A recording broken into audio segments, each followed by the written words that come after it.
네, 최경련의 정치 본색 개편과 함께 야심차게 새롭게 선보이는 코너입니다. 오늘도 놓치지 말고 꼭 알아야 할 뉴스들 준비했습니다. 스픽스가 콕 집어주는 뉴스, 스콕스, 김성환 시사평론가, 김민아 시사평론가와 함께 하겠습니다.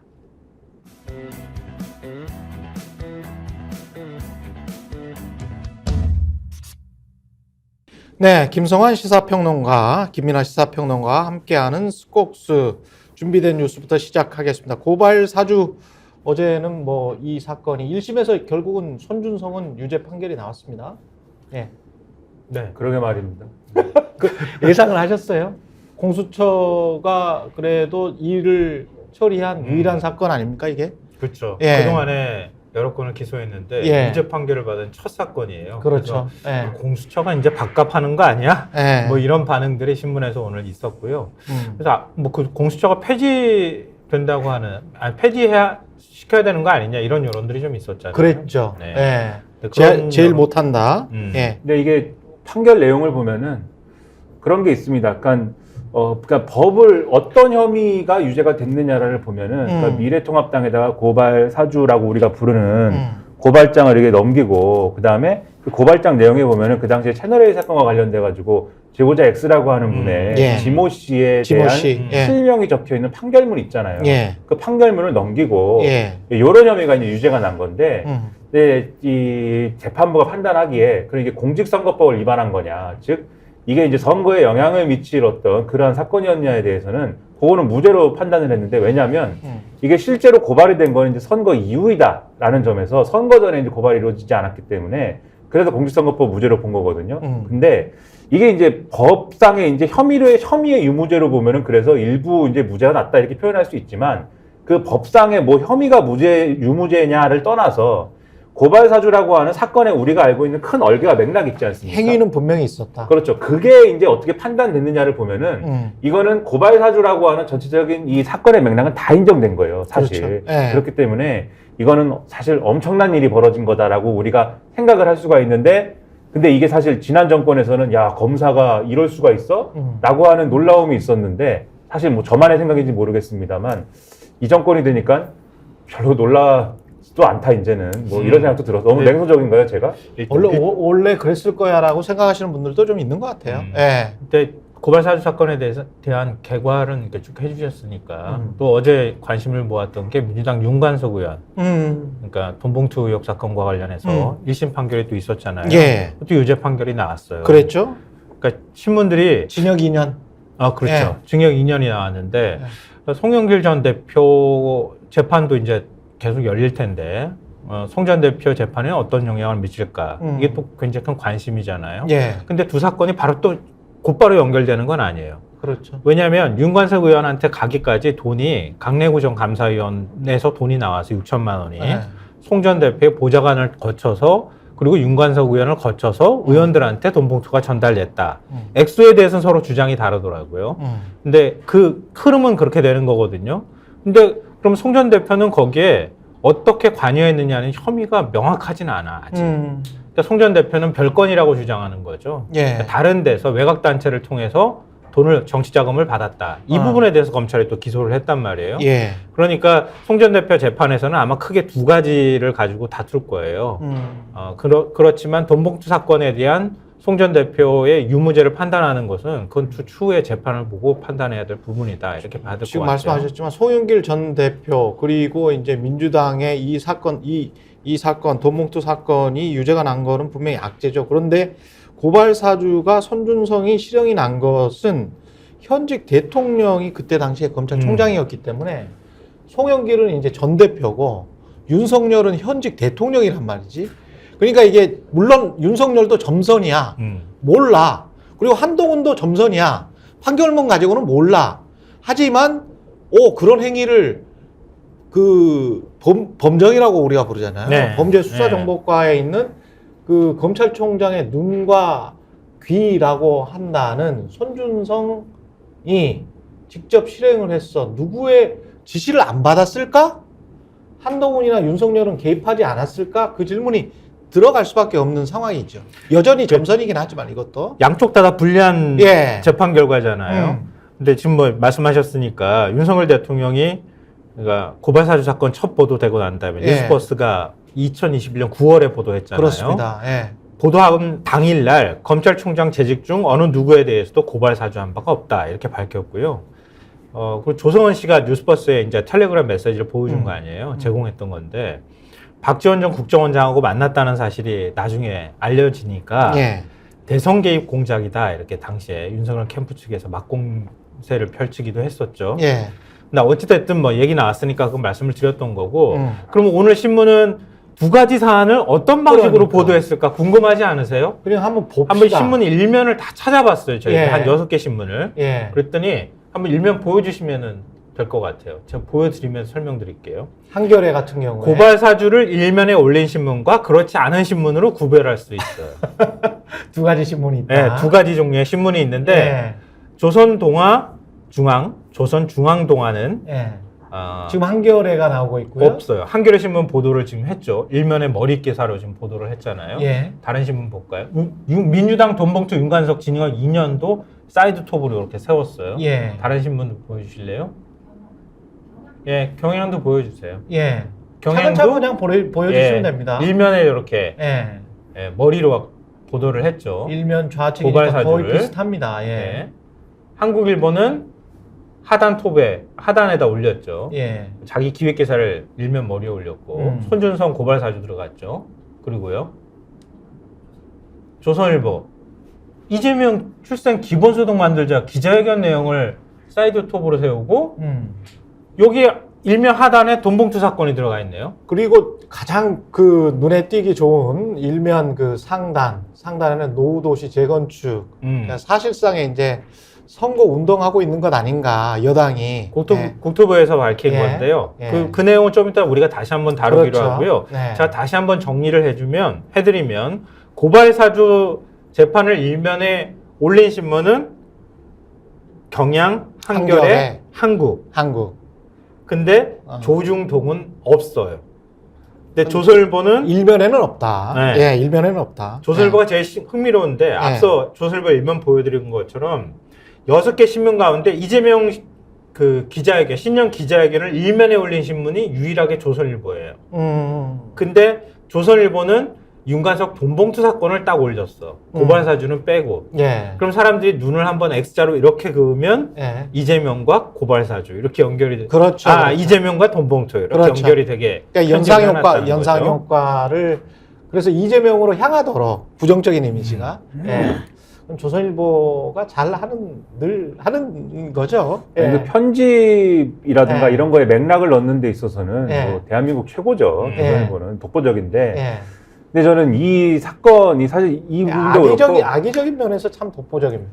네, 그게 뭐든 간에 저는 독보적이라고 봅니다. 이 신문은 볼 때마다 놀라는데 예. 또 이제 저는 이 그러니까 돈봉투 사건, 돈봉투 전당대회 사건하고 고발사주 사건하고 또 뭐 준비는 안 됐지만 중앙일보 같은 경우에도 넘기면 사실 똑같은 분량, 똑같은 지면에 이 고발 사주와 그렇죠. 반반씩, 반반씩 해가지고 배치를 반반씩. 해놨거든요. 예, 반반. 이게 이제 각자에게 불리한 사안이니까는 예. 두 개를 같이 묶어갖고 얘기를 하는데 저는 사실 이 두 사건의 무게가 좀 다르다고 봐요. 무게는 분명히 달라요. 예. 돈봉투 전당대회 사건이 제가 볼 때는 별거 아니란 얘기가 아닙니다, 절대. 이것도 심각한 문제죠, 사실. 그럼요. 한 정당에서, 그것도 메이저 정당에서 좀 이렇게 크기가 큰 정당에서 전당대회를 치르는데 뭐 돈봉투가 준비가 되고 그걸 뿌렸다라고 하면은 아직도. 그렇죠. 네. 옛날에 뭐 막걸리 선거하던 때도 아니고 네. 이거 심각한 문제고 여기에 대해서 경각심을 가지고 민주당이 뭔가 여기에 대해서 정말 책임지는 모습을 보이고 사과도 하고 뭔가 잘못했습니다 이런 게 있어야 되는데 단절해야 된다. 그렇죠. 네. 잘 없는 거에 대해서 제가 큰 불만이 있지만 네. 근데 고발 사주는 신종이야. 이거는 엄청난 일이에요, 사실. 이거는 무슨 네. 당에서 일어난 일이 아니고 네, 신종이야, 신종. 엄청난 일이 왜냐면은 한국 역사에 이런 일이 있었는지 모르겠어. 아니 그리고 네. 이게 네. 그냥 검사가 뭐 고발장 써서 당에 줬다 이런 수준의 문제가 아닌 게 그 예. 당시에 이제 기억을 돌이켜 보면은 제가 날짜도 기억합니다. 2020년 4월 3일 날 그러니까 그때가 한참 어떤 때냐면은 총선은 한 2주 남겨놓은 상황이었고 4월 15일인가 그랬잖아요, 총선이. 2주도 안 남겨놓은 상황이었고 그 다음에 그때 한참 뭐 채널A 사건이니 뭐니 해가지고 그 당시에 뭐 뉴스타파 이런 데서 뉴스타파 잘 아시지 않습니까? 그렇죠? 예, 잘 모릅니다. 잘 모르시는구나. 예, 진행하십시오. 네, 뭐 이런 거 막 이제 뭐 보도를 막 하던 그런 때고 네. 그 다음에 또 김건희 여사 도이치모터스 주가 조작 사건 뭐 이런 것들도 뭐 이후에 뭐 언급이 되고 뭐 이런 정황들이 있고 뭐 이런 거 한참 나오고 뭐 그럴 때잖아요. 예. 그리고 그런 얘기들이 있는 과정에 근데 그런 얘기들을 막 하고 할 때 당시에 뉴스타파에서 또 뭘 했냐면은 뭐 죄수와 검사 뭐 이런 시리즈를 했었지 않습니까? 그랬죠. 그때 이제 제보자 X라고 하는 분이 나와가지고 검사들이 얼마나 그 당시에 이제 수감돼 있는 기억 잘하시네. 예, 이런 재소자들을 활용해가지고 예. 이 수사에 얼마나 많이 또 도움을 받고 하느냐에 대해서 이게 참 부조리다라는 걸 많이 얘기하고 뭐 이랬잖아요. 예. 이분이 채널A 사건에도 등장하고 뭐 이러지 않습니까? 그렇습니다. 이런 맥락들이 있잖아요. 그렇습니다. 그게 이제 한참 그게 논란이고 할 때인데 4월 3일 날 조선일보 인터넷판에 갑자기 제보자 X의 정체 이래가지고 기사가 쭉 나오기 시작합니다. 그리고 페이스북 캡처 이런 거 나와요. 그래서 이 제보자 X의 페이스북이 있는데 그 페이스북에서 뭐 혼내주자라고 했다는 둥, 작전을 짰다는 둥, 그 다음에 당시에 최강욱 의원하고 그 다음에 이제 뭐 뭐라고 하는 그분 있지 않습니까? 당시에 법무부에도 있고 했던 이분하고 뭐 같이 사진도 찍고 뭐 한번 뭐 해보자 뭐 이렇게 해가지고 채널A 사건을 만들어내는 거다라는 식의 그런 기사들이 막 떠요. 그리고 이 제보자 X가 지모 씨다라고 하는 요 정보가 요 기사에 들어가는데 이 사실이 이전까지 보도가 된 바가 없거든요. 근데 저는 그래서 그 기사를 보고 야 이게 뭐냐 새로운 사실이 나타났다 이래가지고 그때 그 얘기를 많이 했던 게 기억이 나는데 그때가 그 시점입니다. 그렇죠. 이 고발장이라는 게 작성이 되고 고발장의 내용에 보면은 이 조선일보 기사나 이런 것들을 근거로 해가지고 이것 봐라.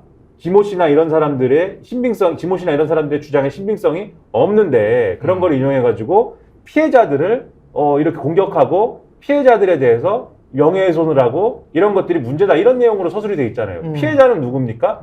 윤석열, 한동훈, 김건희 세 사람이거든요. 그렇죠. 물론 이제 다른 뭐 고발장도 있지만 1차 고발장, 2차 고발장이 있지만 그렇게 세 사람이거든요. 그렇다고 하는 거는 지금 이 1심 판결을 토대로 해서 보면은 고발장이라는 거는 윤석열 검찰총장이 있고 그다음에 그 당시에 뭐 어떤 역할을 했는지 모르겠습니다. 뭐 한동훈 당시에 무슨 대검에 있었는지 뭐 제가 잘 기억은 나지 않습니다만 지금 정확한 직책이 아무튼 한동훈 검사가 있고 김건희 여사가 있고 한데 그 당시에 손준성 검사가 대검 수정관실에 있으면서 이 고발장이라는 거를 누가 시키지도 않았는데 만약에 우리가 윗선이 모른다라고 전제하면 누가 시키지도 않았는데 피해자라는 거를 이 윤석열, 김건희, 한동훈 이렇게 적은 고발장을 마침 조선일보가 검사들은 전혀 관여하지 않고 판결문이란 실명이 적힌 판결문을 절대 조선일보나 이런 데 유출하지 않았는데 이런 것들은 이 고발장을 통해서만 유출했는데 그런 것들이 이미 언론에 넘어가 있고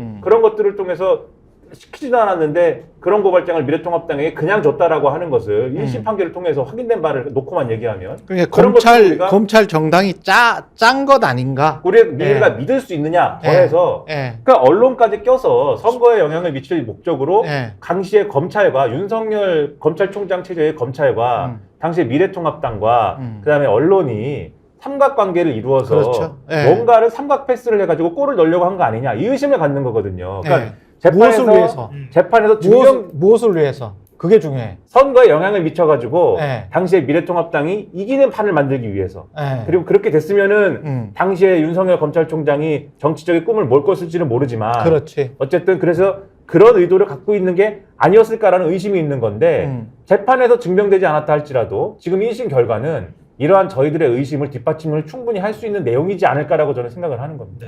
뭐 선거법 위반 혐의에 대해서는 무죄 판결을 냈으니까 선거에 영향을 미치려고 했다. 우리가 단정해서 얘기하기는 좀 어려운데. 그러니까 결과적으로 그 이전에 이제 벌어진 행위니까 그렇게 이제 법원에서 판단을 한 그렇게 얘기를 할 수 있는데요. 그러니까 이번에 재판부가 어떤 판단을 내렸는지 좀 시청자분들한테 팩트를 전달해드리면 이해하기 쉬울 것 같아요.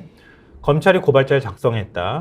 그리고 검토에 관여한 사실도 인정했다. 그리고 대검 수정관실이라고 하죠. 수사정부 정책관실 소속 검사들이 검색한 판결문, 그리고 피고발인, 그러니까 인적 사항들이 고발장에 쓰여 있다는 점. 피고발인면 윤석열, 그다음에 김건희, 최은순, 한동훈 이렇게 얘기할 수 있겠죠. 그리고 수정관실 연구원이던 이몽석 검사가 법조인 대관에 컴퓨터로 접속을 해서 최강욱이라는 검색어를 검색했다. 그 시점하고 거의 일치한다. 일치한다. 네. 예. 그걸로 볼 때. 그리고 또 손준성 검사가 김웅 의원한테 어떻게 보냈는지 모르지만 어찌됐든 간에 김웅 의원을 통해서 손준성 보냄이라고 하는 텔레그램 메시지가 조성원 씨한테 갔다. 그렇지. 예. 근데 그거는 손준성이 보낸 게 맞다라고 재판부가 확인해 줬다는 거예요. 그렇습니다. 예. 중간에 김웅이 피로록 날아가긴 했지만 예. 어찌됐든 그런 텔레그램 메시지가 갔다는 것은 재판부가 인정했다는 거예요. 그러니까 이게 공무상 비밀 누설 및 개인정보보호법 위반 혐의에 해당이 된다. 이렇게 본 거거든요. 예. 그러니까 그동안에 우리가 의심을 가졌던 것 중에서 선거 개입 혐의 빼고 나머지는 다 인정했다. 재판부가. 그렇습니다. 그렇게 생각하시면 되는데 예. 제일 중요한 건 그거예요. 수사정보정책관이 뭐가 아쉽다고 이런 일을 벌이느냐는 거야. 예, 예. 근데 수사정보정책관건 예전에 범정과라고 얘기를 그렇죠. 했잖아요. 범정과라고 했죠. 모든 예. 검찰의 정보, 검찰 외부의 정보까지 다 모이는 곳이고 검찰총장의 눈과 귀라고 불리는 자리란 말이에요. 이 사람이 왜 이 짓을 벌였냐. 결국은 누구를 위해서? 누굴 위해서? 검찰총장 보호하기 위해서 나섰던 거고 그 사이에 뭔가 공작의 냄새가 더 들어가면 지금 한창 문재인 정부에서 검찰총장이 막 수세에 몰리고 있는데 이번 총선에서 국민의힘이 이기면 그런 걸 반전시킬 수 있겠다고 계산한 측면, 정치적 계산을 했을 가능성이 있다 이렇게 봐야 되는 거지. 그 전에 사실은 또 대검에서 최은순 장모인 최은순 씨를 위해서 문건을 작성했던 거는 또 사실로 확인이 됐기 때문에 검사 그러니까 공보관들이 그 움직였던 거죠. 그렇죠. 그러니까 검사 집단이 공무원들이 검찰총장과 검찰총장의 가족을 위해서 문건을 작성을 하고 그거를 누군가의 지시인지는 모르겠습니다만은 하여간 미래통합당 당시 야당에게 전달을 하고 그게 이제 법원 판결에 의해서 밝혀졌다. 그러면 최종 윗선이 누군가는 상상이 갈 수밖에 없는 거예요. 수사를 해야 될 예. 사람들이 정치 공작을 한 거지 않습니까? 예. 그리고 그 정치 공작을 통해서 이득을 얻는 사람이 누구냐를 봐도 그렇고 그리고 이것을 수습하는 과정에서 수습이랄까 해명하는 과정에서 그렇죠. 윤석열 대통령 뭐라고 그랬습니까? 제보사주라고 그랬죠 이거. 그렇죠. 제보사주라고 하면서 본인작을 할 거면은 메이저 언론에서 하라고 그랬어요. 마이너 언론에서 하지 말고 메이저 언론에서 했는데 그거에 대해서 사과한 적, 그 제보사주는 근거가 없는 것으로 드러나지 않았습니까? 그거에 대해서 사과한 적도 없고 입장 표명한 적도 없고 아마 이거에 대해서도 1심 판결이기 때문에 입장 표명하지 않을 것 같은데 대통령은 모르겠습니다. 최소한 한동훈 비대위원장은 여기에 대해서 의심 가는 게 추가로 또 있어요. 왜냐하면 이게 한참 논란되고 할 때 무슨 그 이후에 채널A 기자를 만나서 서로 간에 카톡하고 뭐 이런 건 사실 카톡에 무슨 이미지를 70개씩 보내고 했다는데 그게 그건 뭐냐. 사실이니까. 예. 그러니까 그런 것들에 대해서 입장 표명이랄까 설명이랄까 이런 게 있어야 된다. 그렇죠. 네, 그 말씀을 드리겠습니다. 당의 반응이 어떻게 나왔는지도 전해드리고 이 주제는 우리가 정리하면 어떨까 싶은데요. 민주당에선 윤 대통령은 국민 앞에 진실을 밝히고 사과해야 한다 이런 입장 냈고요. 개혁신당의 입장 낸 게 더 주목되는데 전두환의 권력 찬탈을 위해 맹종했던 한화회를 연상시키는 양복 입은 군벌 집단에 지나지 않는다 이렇게 검찰을 비판했어요. 예. 근데 양복 입은 군벌 집단. 예. 국민의힘이 어떤 입장 내놓는가가 제일 관심이잖아요. 뭐라 그랬습니까? 아무런 입장 내지 않았고요. 예. 한동훈 비대위원장이 취재진의 질문을 받았어요. 질문을 받았는데 자세히 보지 못했는데 1심이니까 더 지켜보겠다 이런 입장을 밝혔다고 합니다. 자세히 봤겠지. 예? 자세히 봤겠지. 아, 자세히 봤겠지. 봤는데 할 말이 별로 없어. 예, 아니, 1심에서. 그러니까 2심에서 만약에 이게 또 무죄로 나오면 그거 봐라. 뭐 이렇게 또 이야기를 할 수가 있다고 봅니다. 한동훈 예. 비대위원장이 뭐 야당 얘기라 그러면은 뭐 안 예. 봐도 다 입장 밝히던데 뭐 예를 들면 이런 왜 이걸 거예요. 안 받겠어요? 어제 예. 이재명 대표 신년 기자회견 거기에 대해서 기자들이 질문을 했는데 예. 그러니까 이재명은 간만에 기자들과 문답을 한 것 같은데 그런 문답은 없었나? 그러면서 자기가 오히려 물어요. 시간이 모자라서 질문이 안 나왔다면 제가 묻고 싶다. 경기지사 재임 당시 법인카드 유용 의혹에 대한 입장은 왜 안 밝히냐. 이게 역공을 펼쳤다고 하는데 예. 자기도 기자회견 잘 못 봤대요. 예. 못 봤다는데도 이렇게 입장을 밝히잖아요. 예. 민주당과 관련돼서 자기 못 봤다 그러면서 기자들이 그런 말이 나왔었어요? 예. 그러면서 거기에 대해서 막 공격하잖아요. 예. 근데 자기와 관련돼 있는 문제 나왔을 때는 1심이니까 또 지켜보겠다. 예. 이런 것도 잣대가 이제 두 개인 것 같아요. 뭐 정치적 공세였죠. 근데 기자들이나 뉴스룸에서 판단할 때는 시성이라는 걸 보지 않습니까? 이제 법인카드 같은 경우는 한 4년 전, 5년 전 사건인데 4년 전, 5년 전 사건을 왜 안 물어보냐라고 이제 기자들에게 질문하는 것보다는 본인들이 국민의힘도 그렇고 민주당도 그렇고 본인들이 현안에서 분명히 입장을 밝혀야 될 것들, 당장에 닥친 일들에 관해서는 정직하게 좀 이야기를 하는 게 그게 훨씬 더 정치인의 떳떳한 자세가 아닌가 싶습니다. 예. 그리고 그 노후도시 아까 우리가 잠깐 이야기했었는데 노후도시 특별법을 해서 전국을 뭐 고층 아파트로 만들겠다는 이야기인 것 같아요. 최대 뭐 깜짝 놀랐어요. 70층, 75층까지 그 서울 수도권 뭐 이쪽 고양 뭐 분당 이쪽 분들은 마음이 약간 들뜰 것 같은 그런 국토부의 계획안이 나왔습니다. 네. 예. 그러니까 도시정비특별법 시행령을 개정한 시행령 개정안을 입법 예고했는데요. 예. 현행 최고 30층까지는 일기 신도시 재건축에 최고 67층까지 가능하다. 뭐 이게 언론사마다 보도하는 게 층수가 좀 다르긴 하더라고요. 그러니까 용적률이 한 400% 이상까지 올라간다고 하죠. 그러니까 현행 한 30층까지니까 최소 2배 이상은 더 고층으로 지을 수 있게 된다. 이렇게 보시면 될 것 같고요. 예. 현 특별법 수혜를 받기 위한 면적 요건을 기존의 단일 택지 기준 100만 제곱미터 이상에서 연접 지역까지 포함하도록 했으니까 재개발 지역을 더 넓혀주면서 그 기준을 충족해 줄 수 있도록 풀어줬다 이렇게 이해하시면 돼요. 이 조건을 보니까 서울이 9, 경기 30곳, 한 108곳 정도로 후보지가 대폭 늘어나는데 전국이 네. 서울 가양, 경기 수원, 정자, 용인, 수지, 평택, 안중, 인천, 부평 일대 등이 새 후보의 명단에 올랐다고 하고요. 대상 주택 수는 총 215만 채. 그렇게 되는데 조선일보나 뭐 하여튼 대부분이라고 하면 안 되겠죠. 이 내용하고 한동훈 그 비대위원장이 어제 수원 갔잖아요. 수원이 뭐 최고 격전지가 될 것이다 이런 얘기가 나오는데 제 고향이 수원입니다. 그렇죠. 그러면 수원 분이 얘기하세요. 수원 사람이 수원에 대해서 제가 네. 말씀드리겠습니다. 수원은 참 애정이 있는가 봐요. 네. 아니 근데 대개 수원 출신들은 다 이런 식으로 얘기합니다. 아 그래요? 수원 사람들 애정이 있구나. 아니 그럼 인천 사람하고 같이 만나면 참 좋겠네. 인천도 만나고. 제가 느끼기에는 수원 사람들은 좀 일반화하면 좀 죄송하지만 수원 분들이 이거 보실 수도 있는데 좀 수원에 대해서 나고 자란 사람은 밑도 끝도 없이 하여튼 수원에 대해서 자랑스러워하고 우리는 양반이다 뭐 이런 느낌이 있습니까? 대놓고 얘기하진 않지만 밑도 끝도 없이 자랑스러워하고 자꾸 내세우려고 하고 하는데 알겠습니다. 그러니까 수원에 가서 뭐 한국 나노기술원에서 반도체 산업 현장 간담회도 가지고 했는데 가장 그래도 지금 여기다 뭐 반도체 메가 클러스터 조성도 하고 뭐 한다고 했대요. 근데 가장 어쨌든 주목받는 거는 역시 이제 철도 지하화 아니겠습니까? 여기 천촌동 6교 인근에서 이제 철도 지하도 한대요. 그렇죠. 근데 이게 제가 수원에 살아봐서 알지만 사실 요 이제 철도가 가로지르고 해서 수원에서 좀 아쉬운 부분은 있거든요. 근데 뭐 제가 어렸을 때는 그렇게까지는 아니었는데 사실 제가 철도 옆에 살았거든요. 어렸을 때는. 와, 이게 너무 개인적인 얘기를. 여기 철도 지하 한다는데 바로 옆에 살았어요. 거기 어렸을 때 거기 가서 계속 사셨으면 이제 혜택을 보실 뻔했네. 아니죠. 제가 뭐 거기 땅을 사놨겠습니까? 집을 사놨겠습니까? 거기 세 들어 살았는데 무슨 제가 혜택이 있습니까? 밀어놨겠죠. 그리고 제가 세 들어 산 게 아니라 저희 어머님이 이제. 근데 아무튼 거기 이제 동네 아줌마 아저씨 또 어린이들이랑 가서 돗자리 펼쳐놓고 지금 생각하면 알았어요. 참 위험한 일이죠.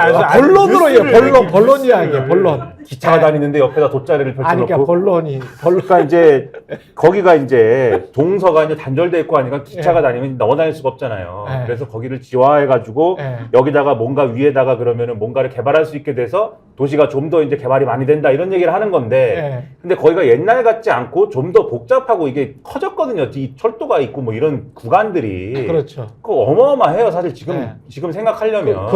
그럼 재원이나 이런 게 필요할 텐데 재원이 어떻게 되냐? 재원을 어떻게 할 거냐라고 하니까 그것을 땅을 팔면 되죠. 일률적으로 말할 수는 없지만 민자 유치로 이루어지기 때문에 재원이 크게 문제가 되지는 않는다라고 얘기를 했습니다. 늘 하는 이야기예요. 근데 이거에 대해서 국민의힘이 지금까지 설명해 온 거는 요 위에다 개발을 하면 지금 말씀하신 대로 개발에 의한 수익이 생기기 때문에 그걸로 충분히 메꿀 수가 있다 이 얘기를 하는데 지금 경제 상황에서 팔리냐고.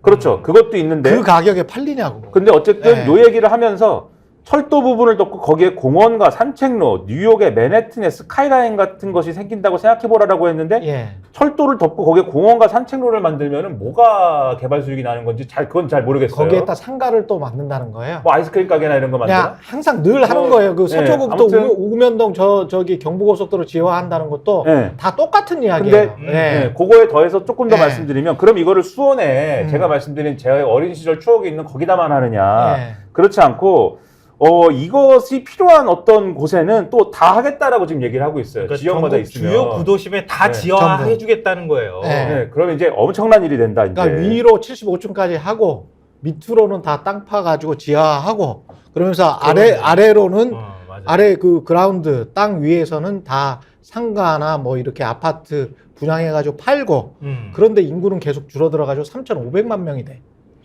예? 누가 살 거냐고.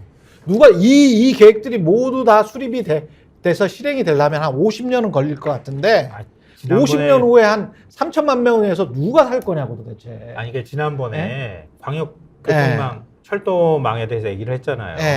근데 지금 GTX A 노선도 개통을 못 했잖아. 그것도 몇 년 뒤에나 개통이 돼요. 그렇죠. 근데 F 노선까지 만들어 주겠다 그러잖아요. 예. 근데 거기에 134조 원 들어가겠다 그러는데 돈은 있어. 정부 예산은 30조 원만 들어가고 나머지는 예. 지자체가 조달해야 돼. 예. 그럼 민간이 투자할 수밖에 없거든요. 그렇죠. 지금 A 노선도 민간이 안 들어와가지고 애먹어가지고 뒤늦게 공사가 됐고 BC도 민간이 아직 제대로 들어오는 게 다 확정되지도 않았어요. 근데 지금 이것도 똑같은 거야.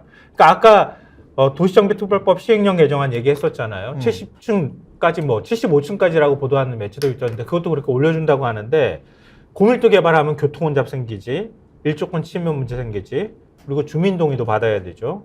단지간에 또 이게 입장이 다 다르잖아요. 예. 한 단지 안에서도 제가 보니까 우리 동네는 한 단지 안에서도 두 동만 떼가지고 막 하고 세 동 따로 하고 그러더라고. 조금 넓은 아파트면은 서로 간에 또 이 좁은 아파트하고 또 안 맞잖아요. 또 단지 간의 입장 차이도 있지. 거기다 임대 아파트 들어온다고 그러면 싫어하고. 그리고 또 사업 비용이 지금 건축비가 올라가가지고 비용이 올라가가지고 얼마를 분담해야 될지도 모른단 말이에요. 그렇죠. 이거 언제 이거 다 풀고 가겠냐고. 건설 경기도 지금 안 좋은데. 기본적으로 2배, 3배 아파트를 지으려면 거기에 들어가 있는 전제는 분양가를 현재 시세 또는 그 이상으로 받겠다라는 거잖아요. 그 시세대로 받을 수가 있는가, 그게 가장 큰 문제인데 그 시세대로 받지를 못한다면 그걸 헐고 다시 지어야 되는데 그 비용은 누가 분담을 합니까? 그렇죠. 그리고 너무 막 던지는 거 아니냐 이런 생각이 드는 게 이런 게 진짜 포퓰리즘인데 포퓰리즘에는 이야기는 안 나오네. 아니 사설로 쓴 데도 있긴 있어요. 있어요. 네, 동아일보가 그렇죠. 사상 최대 세수펑커에도 묻지마 공약 쏟아내는 아니라 여야. 그렇죠. 야당과 같이 넣었지. 이거 혹시라도 그러니까 뭐 오늘 사실 그 얘기 나온다고 하는데 민주당도 뭐 이거 뭐 철도 재화 이런 것도 경쟁 붙어갖고 지난 대선 때 생각해 보면은 또 이 여당이 하면은 그거 비판하면서 우리는 안 합니다 이렇게 하는 게 아니라 따라하거든요 또. 아니 지난 대선뿐만이 아니고 제 기억에 한 20년 동안 나온 얘기도 자꾸 하는데 한 철도 지하 같은 경우는 이렇게 비판을 하는 데는 이유가 있지 않겠습니까? 사실 그러니까는 민주당 따라하면 안 된다고 생각을 하는데 어쨌든 근데 그게 먹혀. 그렇죠. 또 이게 표심에 도움이 되니까 또 하는 얘기인데 유권자들이 그것도 문제죠. 근데 막 던지는 게 뭐냐면 앞서 이제 광역 급행열차 도입한다 이 말씀하셨잖아요. 전국 전 주요 권역을 1시간 생활권으로 만들겠다 이게 한동훈 비서장이 어제 한 얘기인데 근데 여기서 또 얘기하는 게 뭐냐면은 이것과 연계된 게 또 메가시티 구상입니다. 막 이렇게 또 얘기를 해요. 근데 메가시티 구상이라는 게 지난번에 얘기한 김포 신도시, 김포를 이제 서울에다가 뭐 합치고 뭐 이런 얘기랑 비슷한 얘기지 않습니까? 뉴시티 프로젝트 뭐 이런 것을 얘기를 하면서 그 메가시티 얘기를 했는데 근데 또 뭘 얘기했냐면은 한동훈 비서장이 어저께 경기 남북도를 나누는 것은 또 찬성한다고 그랬어요. 근데 애초에 무슨 얘기야? 그거에 메가서울 만든다 그러면서 남북도 나누는 거에다. 그러니까 애초에 김포를 서울에다가 합치자는 얘기를 김포에서 제안한 이유가 경기 남북도를 나누는 거에 대해서 우리는 남도가 되든 북도가 되든 너무 그게 싫어서 우리 차라리 원래 북도가 되는 그렇죠. 걸로 돼 있었는데 북도 싫다는 거 아니야? 김포. 그렇죠. 그러니까 남도로 북도 남도 나뉘게 되면은 지금 북도로 들어가야 되는데 그거는 우리가 받아들이기 싫고 그렇다고 남도로 해도 이게 웃기지 않냐? 그러니까 아예 서울로 넣어달라 이 얘기거든요. 김포 얘기는. 그래서 시작된 얘기인데 그럼 우리는 그것도 하는데 하지만 우리는 남북도 나누는 것도 찬성한다. 그 앞뒤가 안 맞지 않습니까? 개발 게리 맨더링이야. 그러니까 뭐 이거 다 하면은 개발 게리 맨더링. 이렇게 다 하면은 어떻게 되는 겁니까 나라가? 예. 그러니까 모든 신도시를 다 아니, 고충화하고 표만 되면은 그렇게 찢을 수 있다는 이야기지. 그리고 다 지하로 뚫을 수 있다는 이야기고. 예. 진짜 이 뭐라 그래야 되죠? 예. 선거 앞두고 예. 예전에도 왜 집권 여당에서 어느 정도는 이렇게 뒷받침해주고 싶은 은연중에 그런 게 있었잖아요. 예. 이렇게 대놓고 하는 건 진짜 처음 봤어. 좀 심하죠. 이렇게 대놓고 하는 거는 진짜 근데 경제가 굉장히 보다 처음 봤어. 안 좋기 때문에 제가 근데 어떤 통계를 봤는데 미국에서 딱 한 번만 빼고 11월에 미국 대선 있지 않습니까? 11월에 대선이 있는데 9월, 10월에 주가가 상승하면 무조건 현직이 이기고 9월, 10월에 주가가 하락하면 무조건 현직이 져요. 딱 한 번 빼고. 미국이 한 100년의 역사 아닙니까? 그 대통령 선거 역사는. 근데 100년이 넘지. 100년이 네. 넘는데 넘죠. 예, 주식시장의 역사도 한 150년 정도 되니까. 근데 그걸 그래프를 그려보니까 딱 그렇게 된다는 이야기지. 그러니까 이분들도 그 정치공학적으로 배운 거야. 우리는 미국처럼 주식시장이 발달하지 않았으니까 부동산 가격, 또 주식시장 대통령이 연초에 갔잖아요. 얼마나 노력하고 있습니까? 주식 그러니까 부양을 위해서. 주식 부양을 위해서 IS 뭐 계좌 뭐 차익 뭐 그거. 200만 원에서 500만 원을 높인다. 다 이런 것도 주가를 띄우고 부양- 부동산 가격을 띄워야 내가 선거에서 이긴다. 그 다음에 4월 이후에 총선에서 이 공약 또는 이런 약속, 이거는 나중에 또 그런 말 할 거예요. 공약집을 잘 봐라. 우리의 당 공식적인 공약 문건에는 그게 없다. 말만 했다. 그거는 공약이라고 말하기 힘들다. 그런 이야기를 가끔 했잖아요. 그렇게 나올 가능성이 굉장히 아니 근데 크다고 지금 그 윤 대통령이 예. 금융투자소득세 뭐 그렇죠. 문제라든가 예. 계속 그러니까 주식시장을 달래는 그렇죠. 이런 이제 개미 투자자들이 특히 반응할 수 있을 만한 이런 것들 많이 내놨었잖아요. 그 증시 부양하기 위한 증시 거였단 부양이죠. 말이에요. 예. 근데 안 부양되잖아요. 부양 안 되지. 오늘 동아일보도 너무 답답한 나머지 예. 왜 우리는 안 오르나? 예. 다 미국 주식시장으로 다 가버리더라. 예. 이거 어떻게 방법이 없느냐? 예. 뭐 이런 걸 걱정까지 하던데 알려줄까요? 제가 시청자분들에게 뭐라고요? 아니 기본적으로 아들 딸에게 물려주는 이 기업 지배 구조 이거를 능력 있는 CEO들한테 맡겨야 되는 것이고 워런 버핏이 그런 이야기를 했어요. 아니 20년 전에 올림픽에서 금메달 딴 육상 선수가 있어. 근데 육상 선수 아들에게 20년 후에 너 올림픽 국가대표 해. 미국의 국가대표. 이렇게 하라는 거하고 똑같은 거예요, 지금. 이재용한테 삼성을 맡기는 거는. 정의선한테 현대차 맡기는 거는. 이런 식이거든. 그러니까 투자자들이 믿고 맡길 만한 어떤 CEO가 와서 그 회사가 어떤 사익이 아니고 대주주 아들 뭐 3%, 4% 가지고 있는 대주주 아들의 사익이 아니고 전체적으로 기업의 이익을 올리고 배당 성향을 올릴 수 있는 진짜 기업의 주주들만을 생각하는 그런 주주자본주의라도 제대로 해야 그래야 주가가 올라가죠. 아니 근데 그런 얘기를 했더니 네. 대통령이 지난번에 그런 네. 얘기를 했더니 상속세가 문제라고 그랬습니다. 아. 네. 상속세가 문제라고. 네, 상속세 자, 때문에 거기에 관련해서도 드릴 뭐 말씀이 많습니다만 굉장히 이야기가 이야기가 길어져서. 얘기 지금 꺼낼 아이템이 네. 5개인데 2개 아니, 있습니다. 그러니까 그러겠습니다. 지금. 예. 아니 근데 그렇게 해서 지금 KBS의 추억이 생각이 나네요. KBS 때도 이랬는데. 그래서 잘린 거잖아요. 네? 그래서 잘린 아니, 거잖아. 시청률 높았어. 청취율 높았어. 아, 그런가요? 예. 아니 아니 그러니까 일단 아이템은 다 소화하고 해야지 계속 딴소리를 하잖아 지금. 2위까지 됐잖아. 2위까지. 예. 돈 많이 벌어줬다니까. 아, 예. 알았어요. 예. 아니 제가 거기다 연결하려고 했던 얘기가 뭐냐면 예. 한동훈 장관도 한동훈 비대위원장도 어쨌든 수원 가가지고 그렇게 지하 공약 내고 전국 예. 구도심에 다 그냥 지하 뚫어주겠다 얘기하고 예. 철도 다 지하에 넣겠다 얘기하고 뭐 하여튼 했잖아요. 예. 근데 그러면은 지금 경기도가 이번 선거에 굉장히 중요하다. 그렇죠. 이렇게 국민의힘 판단하고 있다는 뜻이거든요. 예. 둘 다 그럴 겁니다. 그러면서 예. 나온 이름이 유승민이야. 이 채널A가 보도하기 시작하면서 이렇게 쫙 이렇게 나왔는데 유승민 그 전 의원이 지난달 28일 날 당을 지키겠습니다. 공천 신청은 하지 않습니다. 이렇게 했거든요. 왜 불출마 선언을 한 게 선언이라고 말하지 않고 공천 신청을 하지 않겠다고 말했느냐? 이건 출마 의지가 있는 거다. 이런 얘기가 나온 지 불과 며칠도 되지 않아서 채널A가 유승민 전 의원을 경기 남부 지역 선거를 총괄하는 그런 역할을 맡길 것이다. 그러면서 오산 출마론이 거론된다는 얘기를 했어요. 유승민한테 물어봤나? 좀 이따 그 반응은 제가 얘기해 드릴게요. 그러고 난 다음에 이제 막 그 얘기가 스물스물 나왔잖아요. 거기다 뭐 윤희숙 전 의원도 뭐 매우 어려운 지역에 가서 그럴듯하게 출마할 것처럼 막 분위기 띄우는 발언도 막 하고 그랬는데 오늘 동아는 보도 안 하고 중앙 경향이 보도했어요.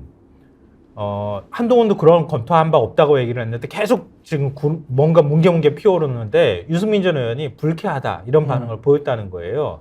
유 전 의원 측근이 당에 누구와도 공천 관련 이야기를 나눈 적이 없다. 누군가 공천 이야기를 언론에 먼저 흘리는 데 대해 유 전 의원이 상당히 불쾌하게 생각하는 것 같다. 이렇게 얘기를 했는데 전 어제 제가 방송 나가서 모 방송에서 저한테 물어보는 거예요. 이거 유 전 의원 나올 것 같습니까? 물어보길래 절대 안 나온다. 제가 그렇게 얘기했는데 뭐냐면 아니 원희룡도 수도권 개항을 해 나가가지고 이재명하고 붙겠다고 막 그러고 원희룡은 장관이라도 했잖아. 아니 근데 한 번 그래도 장관직 했으니까 보답을 해야죠. 원희룡이 네. 더 정치적으로 건물이에요? 유승민이 더 건물이에요? 그 제가 판단하기 힘드네요. 저는 지지율이 두 분 다. 아니 그러니까 원희룡은 이재명하고 붙게 하잖아요. 민주당이 제일 유력한 대선 주자이자 당대표하고 붙이는데 아니 그러면 유승민은 누구랑 붙어? 오산에 내려가서 안민석 의원이랑 붙인다고 하는데 그게 급이 안 맞는다 이 말씀하시는 거죠. 그러니까 안민석과 아니 뭐 유승민이 무슨 뭐 장기판에 뭐 무슨 돌도 안민석 의원은 좋겠네. 오히려 돌도 아니고 말이야. 환영하겠는데. 예. 아니 그 엿다 놓고 졌다 놓고 뭐 버리고 싶을 때는 갖다가 확 던져서 판 엎어버리고 필요할 때 가면 아주 주워 와가지고 우리가 필요하니까 오산에다가 넣으면 되겠네. 유승민 의원이 무슨 그렇지. 이게 뭐 하는 짓이에요? 실제로는 유승민 의원 속마음은 이럴 것 같아요. 맞아요. 예, 정확하게. 그래서 이제 기사에 보면은 예. 유승민 전 의원 쪽에서는 불쾌하다는 반응이다 이렇게 나옵니다. 그리고 저는 현실화되기가 매우 어렵다. 그러니까 누군가는 얘기를 흘리니까는 자꾸 보도가 나오는 거잖아요. 사실 월요일부터 계속 이 보도가 나오는데 제가 볼 때는 이것도 지지층의 어떤 분포나 이런 걸 봐도 어려운 게 물론 유승민 전 의원이 역할을 해줘야 된다라고 하는 중도에 가까운 보수층도 있지만 지금 블록화되어 있는 강경 보수층이 있잖아요. 여기서 볼 때는 유승민 전 의원은 배신자이기 때문에 역할하는 건 원하지 않거든요. 그리고 윤석열 정권은 이 강경 보수층의 얘기를 상당히 많이 듣습니다. 그쪽 위주였죠. 그쪽 그렇죠. 위주였죠. 그렇기 때문에 저는 이게 뭐 아이디어 차원에서 막 얘기가 나올 수는 있겠지만 현실화되기 어렵고 실제로 유승민 전 의원 불쾌한 게 맞을 것이다 이렇게 봅니다. 나가서 그리고 총선에서 유세를 하는데 윤석열 정부와 윤석열 대통령을 지상파에서 나와서 유승민 전 의원이 말하는 것처럼 비판을 하면서 선거 유세를 하면 모양새가 정말 이상하잖아. 집권여당 국회의원으로 나왔는데 대통령을 막 비판을 해. 그러면서 나는 뭐 이러지 않겠습니다. 이렇게 말할 수도 없고 이상하잖아요. 그러니까 지난 할 대선 말이 때 별로 없어 사실은. 제가 볼 때는 그냥 그걸로 끝난 거예요. 지난 대선 때 토론회 할 때 결국 유승민 의원 때문에 왕자도 나왔지, 법사도 나왔지, 다 거기서 나온 거예요. 그렇지. 뭐 그렇지. 심지어는 뭘 했더라? 하여튼 그 법사가 뭘 했다고 뭐 이상한 얘기도 했었는데. 좀 그런 얘기를 했죠. 네, 조금 그런 얘기입니다. 하여튼 그렇게 했었던 거기에 찍혀버림으로써 그 다음에 사실은 계속 배척당하고 그렇게 했잖아요. 근데 그랬던 사람을 어느 아침에 또 쓰겠다고 했으면 좀 제대로 된 자리 주면서 그렇죠. 좀 제대로 모시는 모양이라도 좀 취해주면 좋은데 그게 아니라 이런 식으로 하면 누가 오겠냐고요. 안 온다.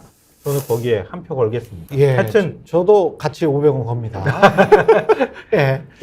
그리고 56조 역대급 세수 펑크가 났다. 지난해 그렇다는데 올해도 뭐 비슷한 상황일 것 같다. 경제 전문가들 그렇게 이야기를 하고 있고요. 그렇죠. 지난해 세수 펑크가 56조로 최종 집계가 됐고요. 그리고 이 법인세가 23조, 양도세가 14조가 줄었다 그래요. 법인세가 왜 23조나 줄어들었을까? 물론 경제도 안 좋으니까 그럴 수 있지만 감세 영향도 있다고 봐야겠죠. 아니 감세를 했잖아 실제로.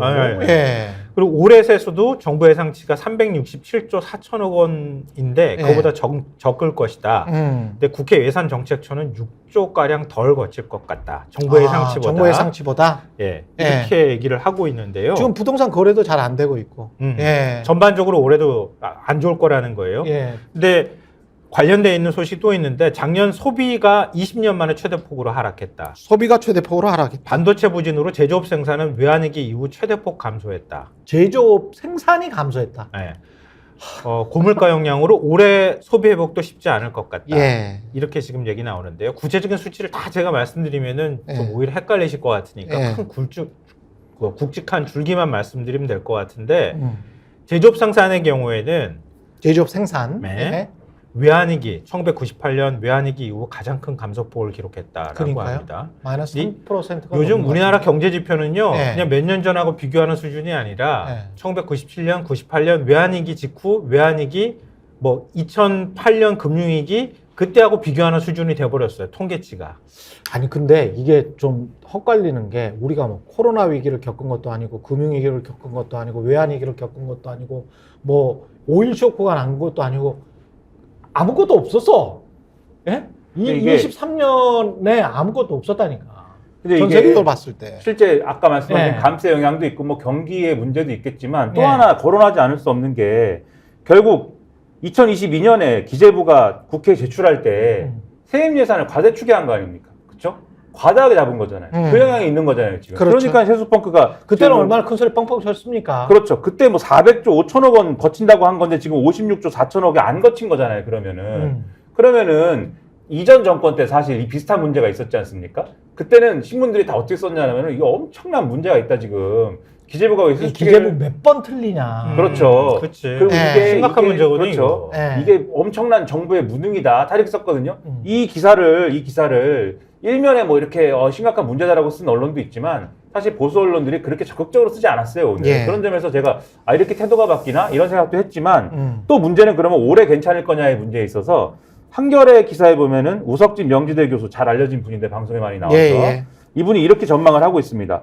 올해 정부가 전망한 국세 수입의 경우에 이 증가율이 있지 않습니까? 전년도 대비 증가율이 한 전년 대비 6.7%인데 지금 명목 성장률 전망값이 4.9%입니다. 그러면은 이것도 과대추계한 것이 아니냐라는 그렇죠. 의심을 우리가 가질 수가 있잖아요. 예. 이게 이미 과대추계됐는데 앞서 말씀하신 것처럼 감세 영향이 이미 있을 거죠 또. 예. 그다음에 이 올해 경기가 뭐 그렇게 좋겠습니까? 사실 뭐 좋아지는 부분도 있겠지만 반도체 뭐 좋아지는 것도 있다 여러 가지가 있겠지만 반도체가 좋아져도 지금 소비에 영향이 없다라는 거 아니에요. 지금 앞서 말씀하신 소비 위축이라는 게 그런 영향이 종합적으로 보면은 올해 경기도 그렇게까지 뭐 좋을 거냐라는 의문도 있고 더군다나 뭐가 있냐면은 선거 앞두고서는 지금 뭐 합니까? 포퓰리즘 뭐 이런 거 해가지고 막 펑펑펑 하는 게 있는 거잖아요. 예. 그러면은 어디서 돈 나와 그거. 그렇죠. 올해는 괜찮겠느냐. 요거 의문이다. 그럼 앞으로도 계속될 텐데 과연 언론이 여기에 대해서 강하게 문제제기할 거냐. 저는 좀 아닌 것 같아서 걱정이 많이 됩니다. 예산을 재정건전성을 네. 계속 얘기를 했잖아요. 윤 대통령이 재정건전성 얘기하면서 뭐 카르텔 그 예산 다 줄이고 막 싹둑싹둑 잘라버리고 그렇게 했잖아요. 그렇게 했는데도 세수펑크 계속 나잖아. 그러면 재정건전성은 좋아지나? 가계부도 잘못 써. 돈도 그렇죠. 잘못 쓰잖아 지금. 예. 예. 그 올해 국내 총생산의 50%가 넘어가요. 나라 빚이. 내년에는 그 재정 적자가 3%를 넘어선다고 하거든요. 근데 이게 그 윤석열 정부도 자기가 스스로 쳐놓은 덫이라는 말이 그렇죠. 걸린 거죠. 거기에. 예, 요새 많이 나오긴 합니다만은 스스로 쳐놓은 덫에 걸린 것 같은 게 지난번에 이제 일단 세수 추정치가 틀리는 것들은 우리가 최강 시사를 할 때랄지 시사야 할 때랄지 뭐 KBS에서도 많이 비판을 했었잖아요. 홍남기 부총리가 있을 때 제가 그런 말도 했을 거예요. 그냥 구멍가게 수준 기업들도 이 정도로 들어올 돈, 나갈 돈, 뭐 다음 달 또는 올해 대충 예상을 하잖아요. 그러면 이 정도의 격차는 나지 않는다. 이거는 기업이나 가계 수준보다도 못한 정부다. 이 뭐 하는 거냐. 그런 이야기. 실제 능력이 딸려서가 아니라 정치적인 맥락이 있는 거죠. 그렇죠. 아마도. 그때도 그랬지만 지금도 정치적인 맥락이 있는 게 스스로의 덫에 걸렸다는 게 지금 말씀하신 재정 건전성 이야기를 너무 자주 하고 재정 긴축을 해야 된다는 이야기를 했잖아요. 그러면서 한국은행에서 돈 빌렸단 말이지. 네. 국제 발행을 못 하고 국제 발행을 하면 이게 다 그 실제 손익 계산서 재무제표에 들어가 버리니까 형식적인 거 예. 형식일 뿐이니까요. 그러니까 이런 것들을 생각을 해보면 국채를 사실은 지금 이제 소비 진작을 하려면 그 매출이 전체적으로 GDP가 증가를 해야 되기 때문에 지금 돈 있는 곳은 정부밖에 없잖아요. OECD 이 재정적자라는 측면에서 봤을 때는 우리가 OECD 평균 이하거든. 가장 그래도 건전하거든. 가계나 기업, 특히 기업도 요새 지금 굉장히 안 좋아졌거든요. 중견기업들까지. 그럼 대기업 빼고 가계, 중견기업들까지 다 빚에 쪼들리는 상황에서 돈 풀 수 있는 것은 3주체 중에서 정부밖에 없어. 근데 정부는 세수가 펑크나게 법인세랄지 이런 것을 다 감소해 줬어. 그러면은 그렇게 그 트리클 다운 이펙트랄지 이런 것들에 관해서 맹신을 하고 있다면 그러면 돈을 풀어야지. 빚을 내서라도 정부가. 그래서 국채를 발행을 해야지. 그러면서 소비 진작을 해야지. 그냥 그 논리대로 가자면 그렇게 해야 된다는 거예요. 근데 지금 또 그 안으로는 밖으로는 또 재정 건전성이 마치 그 꼭 지켜야 할 1, 2년 안 지켜도 돼요. 그렇죠. 연 단위로 지켜야 되는 것처럼. 예, 1, 2년 안 지켜도 아무 상관없습니다. 그랬다가 그 파이가 늘어나서 그거 가지고 세수가 늘어나면 그거 가지고 또 이제 보충을 하면 되기 때문에. 근데 아니, 그러니까 비유를 하자면 그런 거 아니에요? 이 정부는 유연성이 전혀 없어. 예. 예. 아니, 비유를 하자면 이런 거예요. 집에서 예. 그동안에 그러니까 수입 들어오는 것보다 지출을 더 많이 했어. 이제 허리 바짝 졸라매자. 그렇지. 확 졸라맸어요. 아, 졸라맸으면 안 써야 될 거 아니야. 아, 쓰는 것도 다 쓰려고 덤비잖아. 그렇지. 쓰는 것도 이상한 데다만 써. 막 공약만 하는 거지. 빌공짜 공약만 하는 아니, 거지. 대통령 지금. 비행기 타고 가는 것만 600억 아닙니까? 아, 그렇죠. 왔다 갔다. 예? 그리고 대통령 관심 갖는 R&D에만 뭐 1조 원인가? 얼마 뭐 배정한다 그랬다 예. 난리치기도 하고. 그렇죠. 뭐 그런 상황인데, 그리고 뭐 얼마죠? 70억 원 정도밖에 안 되는 예. 그 미국이 쏘는 그 로켓에다가 그렇죠. 그 우리 위성 큐브 위성도 못 싣게 그렇죠. 됐다는 거 아니에요? 그거 100억도 안 된다고 하던데. 그러니까요. 예. 그럼 돈을 어디다 쓰는 거야 도대체? 그러니까. 그렇게 하면은 그러면은 우리 힘드니까 쓰는 것도 좀 씀씀이도 줄이고 재정 건전성 위해서 조금 힘들지만 견뎌 주십시오.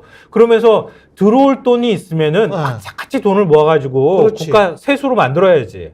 근데 그건 또 막 세수 깎아주잖아. 막 몇 조짜리, 아니, 몇 천억 원짜리 막 깎아주겠다고 막 하고 돌아다니고. 도대체 이게 뭐 하는 건지 조금이라도 모르겠어. 대통령이 뭐 그게 얼마나 됐는지는 모르겠습니다만 술도 좀 적게 드시고 예, 좀 그러면 예? 얼마가 드는지 모르겠지만 너무 자주 나가시잖아요. 예. 그런 이야기 그 이야기까지 좀 하고 싶은데요. 마지막으로 최상명 그 특검 실시 국회 이걸 좀 특검 실시를 하자. 생존 병사의 어머니가 국회에서 부구를 울렸습니다. 예. 그러니까 특검이라기보다는 특검보다 먼저 국정조사 지금 얘기하고 있는 거죠. 국정조사를 하자. 예. 예. 어제 오전 11시 국회의사당 앞에서 북이 울려졌어요. 북소리가 들린 거죠. 지난해 7월 고 채모 해병대 상병하고 수색 실종자를 수색하려고 예천 내성천에 들어갔다가 생존에 나온 장병 어머니가 치는 탄원의 북소리였다고 합니다. 근데 전 기사에 참 기자들이 요즘 기사 잘 못 써 이런 생각을 많이 하곤 하는데요. 이런 문장을 썼어요. 지금 이거 보면서 울컥했는데요. 그 어머니 2명이 북을 치는데 북을 치다가 주저앉아 울고 울다가도 다시 북을 치며 외쳤다. 기사 문장이 이렇게 돼 있어요. 김진표 의장님 제발 진실 좀 밝혀주세요. 누가 거기에 우리 애들 집어넣었는지, 왜 복구 작업이 수색 작업이 됐는지, 병사들이 왜 물에 들어갔는지 그것만 알게 해주세요. 생존 병사의 어머니입니다. 예. 생존 병사의 어머니. 그러니까 2명이죠. 전우의 어머니입니다. 예. 네, 전우의 어머니와 예. 그 숨진 최상병의 어머니 2명이 이제 이렇게 했다고 하는 건데요. 예. 국정조사 지금 요구하고 있잖아요. 국정조사 해주십시오라고 지금 얘기를 하고 있는 건데요. 이 겹치는 이미지 없어요? 이태원 참사. 네. 예. 똑같잖아요. 예. 똑같은데 과연 여기에 어떤 반응을 보일까요? 최근에 MBC 무반응이겠죠. 보도를 보면 예. MBC 보도를 보면은 그 당시에 해병대에서 초동 수사 내지 조사해가지고 경북경찰청에 넘긴 거를 국방부에서 도로 뺏어갔지 않습니까? 그렇죠. 그 과정에 지금 당시에 대통령실의 공직기관 비서관실입니까? 거기하고 그 다음에 경찰청의 국가수사본부하고 예. 개입한 것이 공수처 수사에서 진술로 나왔다라는 게 보도가 됐잖아요. 그렇죠. 이 그동안의 우리의 의혹, 네. 윗선에서 누군가를 요 사건에 대해서 책임져야 되는 누군가를 구하기 위해서 움직인 거 아니냐, 그 결과 이렇게 된 거 아니냐, 그렇죠. 그 결과가 우리가 뭔가 진상 밝히는데 그 걸림돌이 되고 있는 거 아니냐라는 어떤 의혹이 있는데 사실로 드러나고 있는 거 아니냐라는 생각이 좀 들거든요. 당연히 국정조사도 해야 되고 특검도 해야 되고 뭐든지 해야 되는 시점 아닙니까? 이거는 대통령이 탄핵까지 당할 수도 있는 사안입니다. 만약에 대통령이 개입을 했다면, 예, 그렇죠. 예, 네. 이거는 탄핵까지 법 당할 위반이 수가 되는 있어요. 거니까 예. 그럴 수도 있는 건데 큰 법률 위반입니다. 그리고 예. 오늘 얘기를 이렇게 해가지고 다 정리를 해보면 그런 거네요. 고발사주의 꼭대기 제 정점도 윤석열 대통령이네요. 그렇죠. 이것도 역시 마찬가지네요. 아직은 점선이지만 그렇지만 윤석열 대통령이 그 보도가 나왔잖아요. 윤 대통령이 총책임자였다. 경로했다. 그렇지, 경로하고 난 다음에 막 불같이 그렇지. 움직였다는 거 아니에요? 그렇지. 예. 근데 그거 뭐 어떻게 밝혀질지는 모르겠으나 대통령의 왜 이런 진실이 자꾸 가려지는지 음. 이태원 참사도 역시 마찬가지지만 뭘 그렇게 숨기고 싶은 게 많은지 이것도 역시 마찬가지잖아요. 그렇죠. 뭘 그렇게 숨기고 싶은 게 많은지 잘 모르겠어요. 이런 단어까지 써야 되는지는 모르겠습니다만 현직 대통령에 대한 그 현직에 있을 때인지는 모르겠습니다만 나중에라도 사법 처리에 관해서 곰곰이 생각하는 국회의원들이나 정치인들이나 국민들이 많아지고 있다. 네, 이거는 확실한 것 같습니다. 대통령의 사법 처리가 또다시 대두될 가능성, 그 리스크가 대두될 가능성 굉장히 커지고 있다. 예. 여기까지 오늘 정치본색 스콕스 하겠습니다. 김성환 평론가, 김민아 평론가였습니다. 고맙습니다. 예, 잠시 광고 보시고 2부는 심층 토론 이어가겠습니다.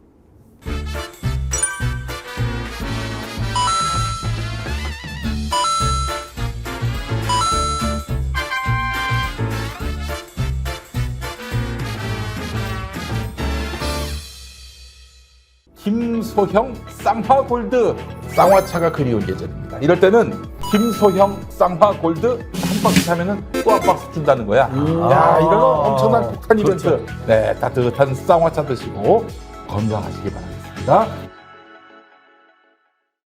혹시 지인에게 묻지 마식으로 가입하신 건 아닌가요? 보험에도 점검이 필요합니다. 요즘 경기가 어려워서 보험료 내는 것도 부담스럽죠? 건강보험도 자동차 보험도 나에게 맞춤 보장. 믿을 수 있는 보험 전문가들. 믿을 수 있다 더 착한 보험.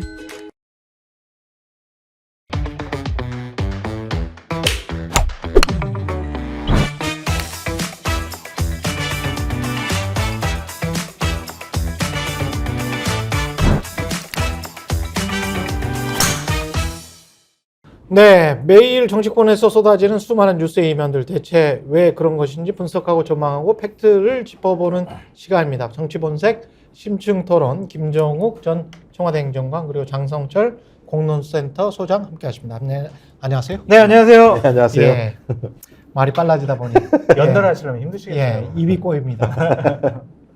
제가 바로 직전에 그 굉장히 좀 무서운 단어를 썼습니다. 그 언론에서 왜 이야기를 안 하는지는 모르겠습니다만은 제가 느끼기에는 지금이든 나중이든 대통령에 대한 김건희 여사 말고요.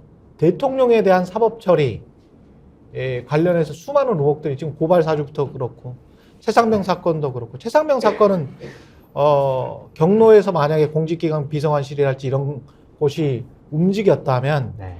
뭐 그거는 거의 빼박으로 가고 있거든요. 지금 잘못하면 대통령실 입장에서는 잘못하면 사법 처리라는 이 단어는 사실은 현직 대통령한테는 무시무시한 이야기예요. 지금이든 나중이든 간에. 그럼요. 예. 근데 그런 지금 정황이 굉장히 많이 보이고 있습니다. 전화했다는 거 아닙니까? 예. 그 지금 용산에서 전화했던 거잖아요. 경북청인가에다가. 예. 그건 진짜 개입한 거죠. 네. 예를 들면 수사 개입을 한 거기 때문에 그러면 수사 개입을 왜 했을까? 충성심인가? 예를 들면 자발적인. 그러니까 손준성도 예를 들면 충성심인가? 자발적인. 아니 그들이 뭐하러 그렇게 자발적으로 자기가 유죄가 가능한 범죄 행위에 대해서 자발적으로 할까? 아니 그 사람들이 되게 공부도 많이 하신 분들 아닙니까? 그렇죠. 자기가 그런 행위를 하면 예. 유죄가 될 거라는 것을 제가 볼 때 뻔히 알면서도 불구하고 그런 행위를 했다는 건 그 배후에 무엇인가 있다라고 우리는 그냥 합리적으로 추정할 수밖에 없는 건데 고발 사실도 마찬가지입니다. 왜 고발하겠습니까? 누굴 위해서 고발했겠습니까? 검찰을 위해서. 그럼 검찰의 수장이 누구냐? 지금 현재 대통령이 그 당시에 검찰총장이었으니까요. 따지고 보면. 네. 그다음에 이것도 마찬가지입니다만 최수근 삼강 문제가 불거질 것 같으니까 그 부분들을 어떤 정도 무마하려고 하는 거 아니겠는가. 그러면 대통령실은 뭐 한 겁니까? 끊임없이 범죄를 갖다가 숨긴 거잖아요. 아니면 그때 그런 네. 이야기가 나왔었잖아요. 초기에 사건 초기에 네. 아 이런 일 가지고 대통령이 진짜 이 말을 했는지 안 했는지 모르겠습니다만은 전해진 이야기는 이런 일 가지고 투스타 사단장을 경질을 하면 군대가 어떻게 돌아가냐라고 대통령이 경로했다. 이런 어떤 아직까지는 루머, 네. 예, 이런 이야기가 전해졌어요. 사건 초기에. 만약에 그래서 공직기관 비서관실이 움직이고 그랬다면 이런 일 가지고가 사실은 해병 한 명이 죽은 거예요. 그렇죠. 예. 순직을 한 거예요. 어쨌든 군대에 있는 정말 우리 장병, 나라와 국민의 생명과 안전을 지키기 위해서 군에 입대했는데 그렇게 그냥 억울하게 상관의 지시의 잘못에 의해서 유명을 달리했다면 이건 국가가 책임져야 할 문제고요. 그렇죠. 그것이 왜 그런 일이 벌어졌는지에 대해서 감추고 또한 사실관계에 드러나지 않도록 여러 가지 잘못된 일이 벌어졌다면 나중에라도 이것은 분명히 법적으로 책임을 물어야 한다라는 좀 생각이 듭니다. 예. 대한민국은 어느 한 권력자나 정치인에 의해서 자의적으로 움직이는 나라가 아니다. 시스템과 법률에 의해서 움직이는 그런 나라다라고 말씀드리고 싶어요. 예. 그리고 이재명 그 기자회견으로 가보겠습니다. 윤석열 대통령이 2년간 정적 죽이기에 올인했다라고 이야기는 했는데 연동형인지 권역별 비례대표를 이야기를 하는 건지 그 선거제에 관해서는 미확정으로 이야기를 했고요. 최대 목표치가 민주당은 151석이다. 과반 이렇게 이야기를 했습니다. 약간 좀 보수적으로 다 잡고 있는 것 같아요.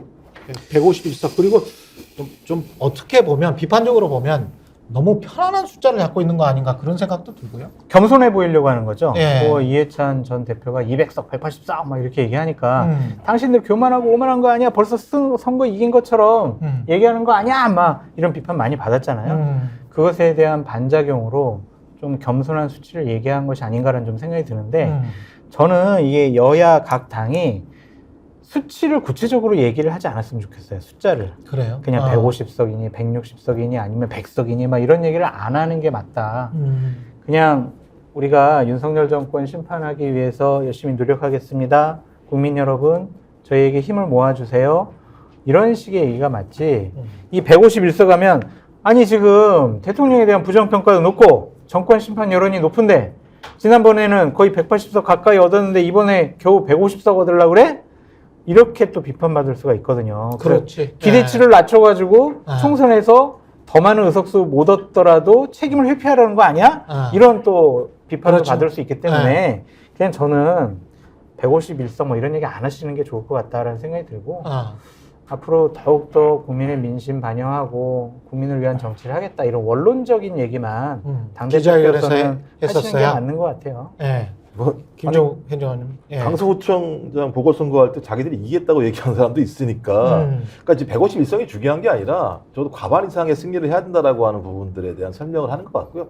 선거 때는 다 이렇게 하는 것 같아요. 대부분 이렇게 얘기를 하면서 그것을 기반으로 해서 위로 올라가려고 하는 측면들이 있는 것 같아서 예. 말씀하신 것처럼 국정운영 평가율만 따지면 3대6 구도가 계속 지속되고 있기 때문에 수도권 지역 같은 경우는 대부분 이제 압승을 할 수 있다라고 얘기하고 있고 수도권이 절반 이상의 지역구가 있기 때문에 유리한 상황인 건 맞죠. 근데 이제 국민의힘이 계속 주장하는 건 정당 지지율은 그렇지 않다라고 얘기하는 거죠. 그러니까 중도층 같은 경우는 윤석열 정부에 대해서는 매우 부정적이지만 소위 국민의힘과 민주당 양대 정당에 대해서는 두 정당이 잘하고 있는가에 대해서는 좋은 점수를 주지 못하고 있는 상황. 그렇다면 민주당은 좋은 상황은 국정 어떤 지표, 지지율 이런 지표가 있고 나쁜 상황은 정당 지지율이라고 하는 이 중간쯤에 어떤 자기의 의석수가 자리매김할 수밖에 없는 상황인데 지금은 그 변동이 없는 것 같아요. 크게 아직까지 딱 고착화되어 있는 상황인 것 같고 저는 설이 지나고 나야 아마 그런 그 변동 자체가 눈에 띄게 예를 들면 드러날 거라 생각이 들거든요. 예.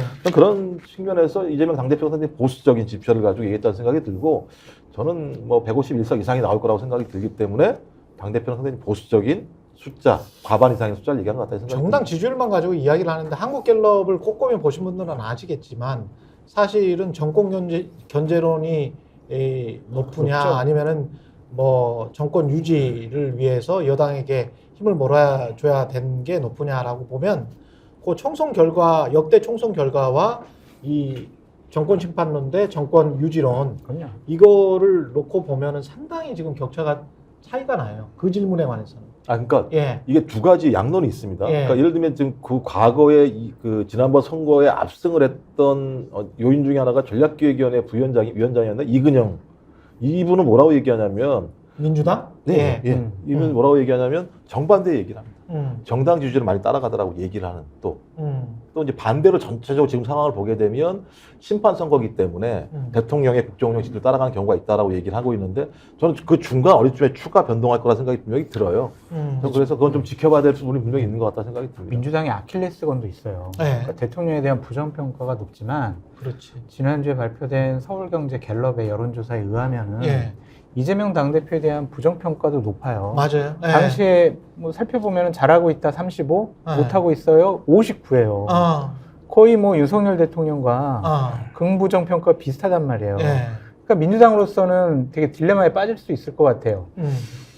여당 심판론이 높은데 정당 지지율은 비슷하게 나오고 이재명 당대표에 대한 부정평가도 높다. 높고. 그럼 이거 선거 구도를 어떻게 가야 될까라는 고민. 누구를 얼굴로 세울 것이냐. 그것도 있을 거예요. 정확한 지적이세요. 예. 그러니까 이재명 당대표가 여론의 흐름을 좀 보고 공천이 어느 정도 정리되고 난 다음에 본인은 약간 좀 뒤로 빠지고 정말 중도층을 확실하게 견인해낼 수 있는 그리고 국민적인 인지도와 호감도가 좀 높은 분을 선대위원장으로 내세워서 그분 위주로 선거 체제를 좀 치르는 것이 민주당의 선거 승리에는 조금 더 긍정적으로 나타나지 않을까라는 생각이 들더라고요.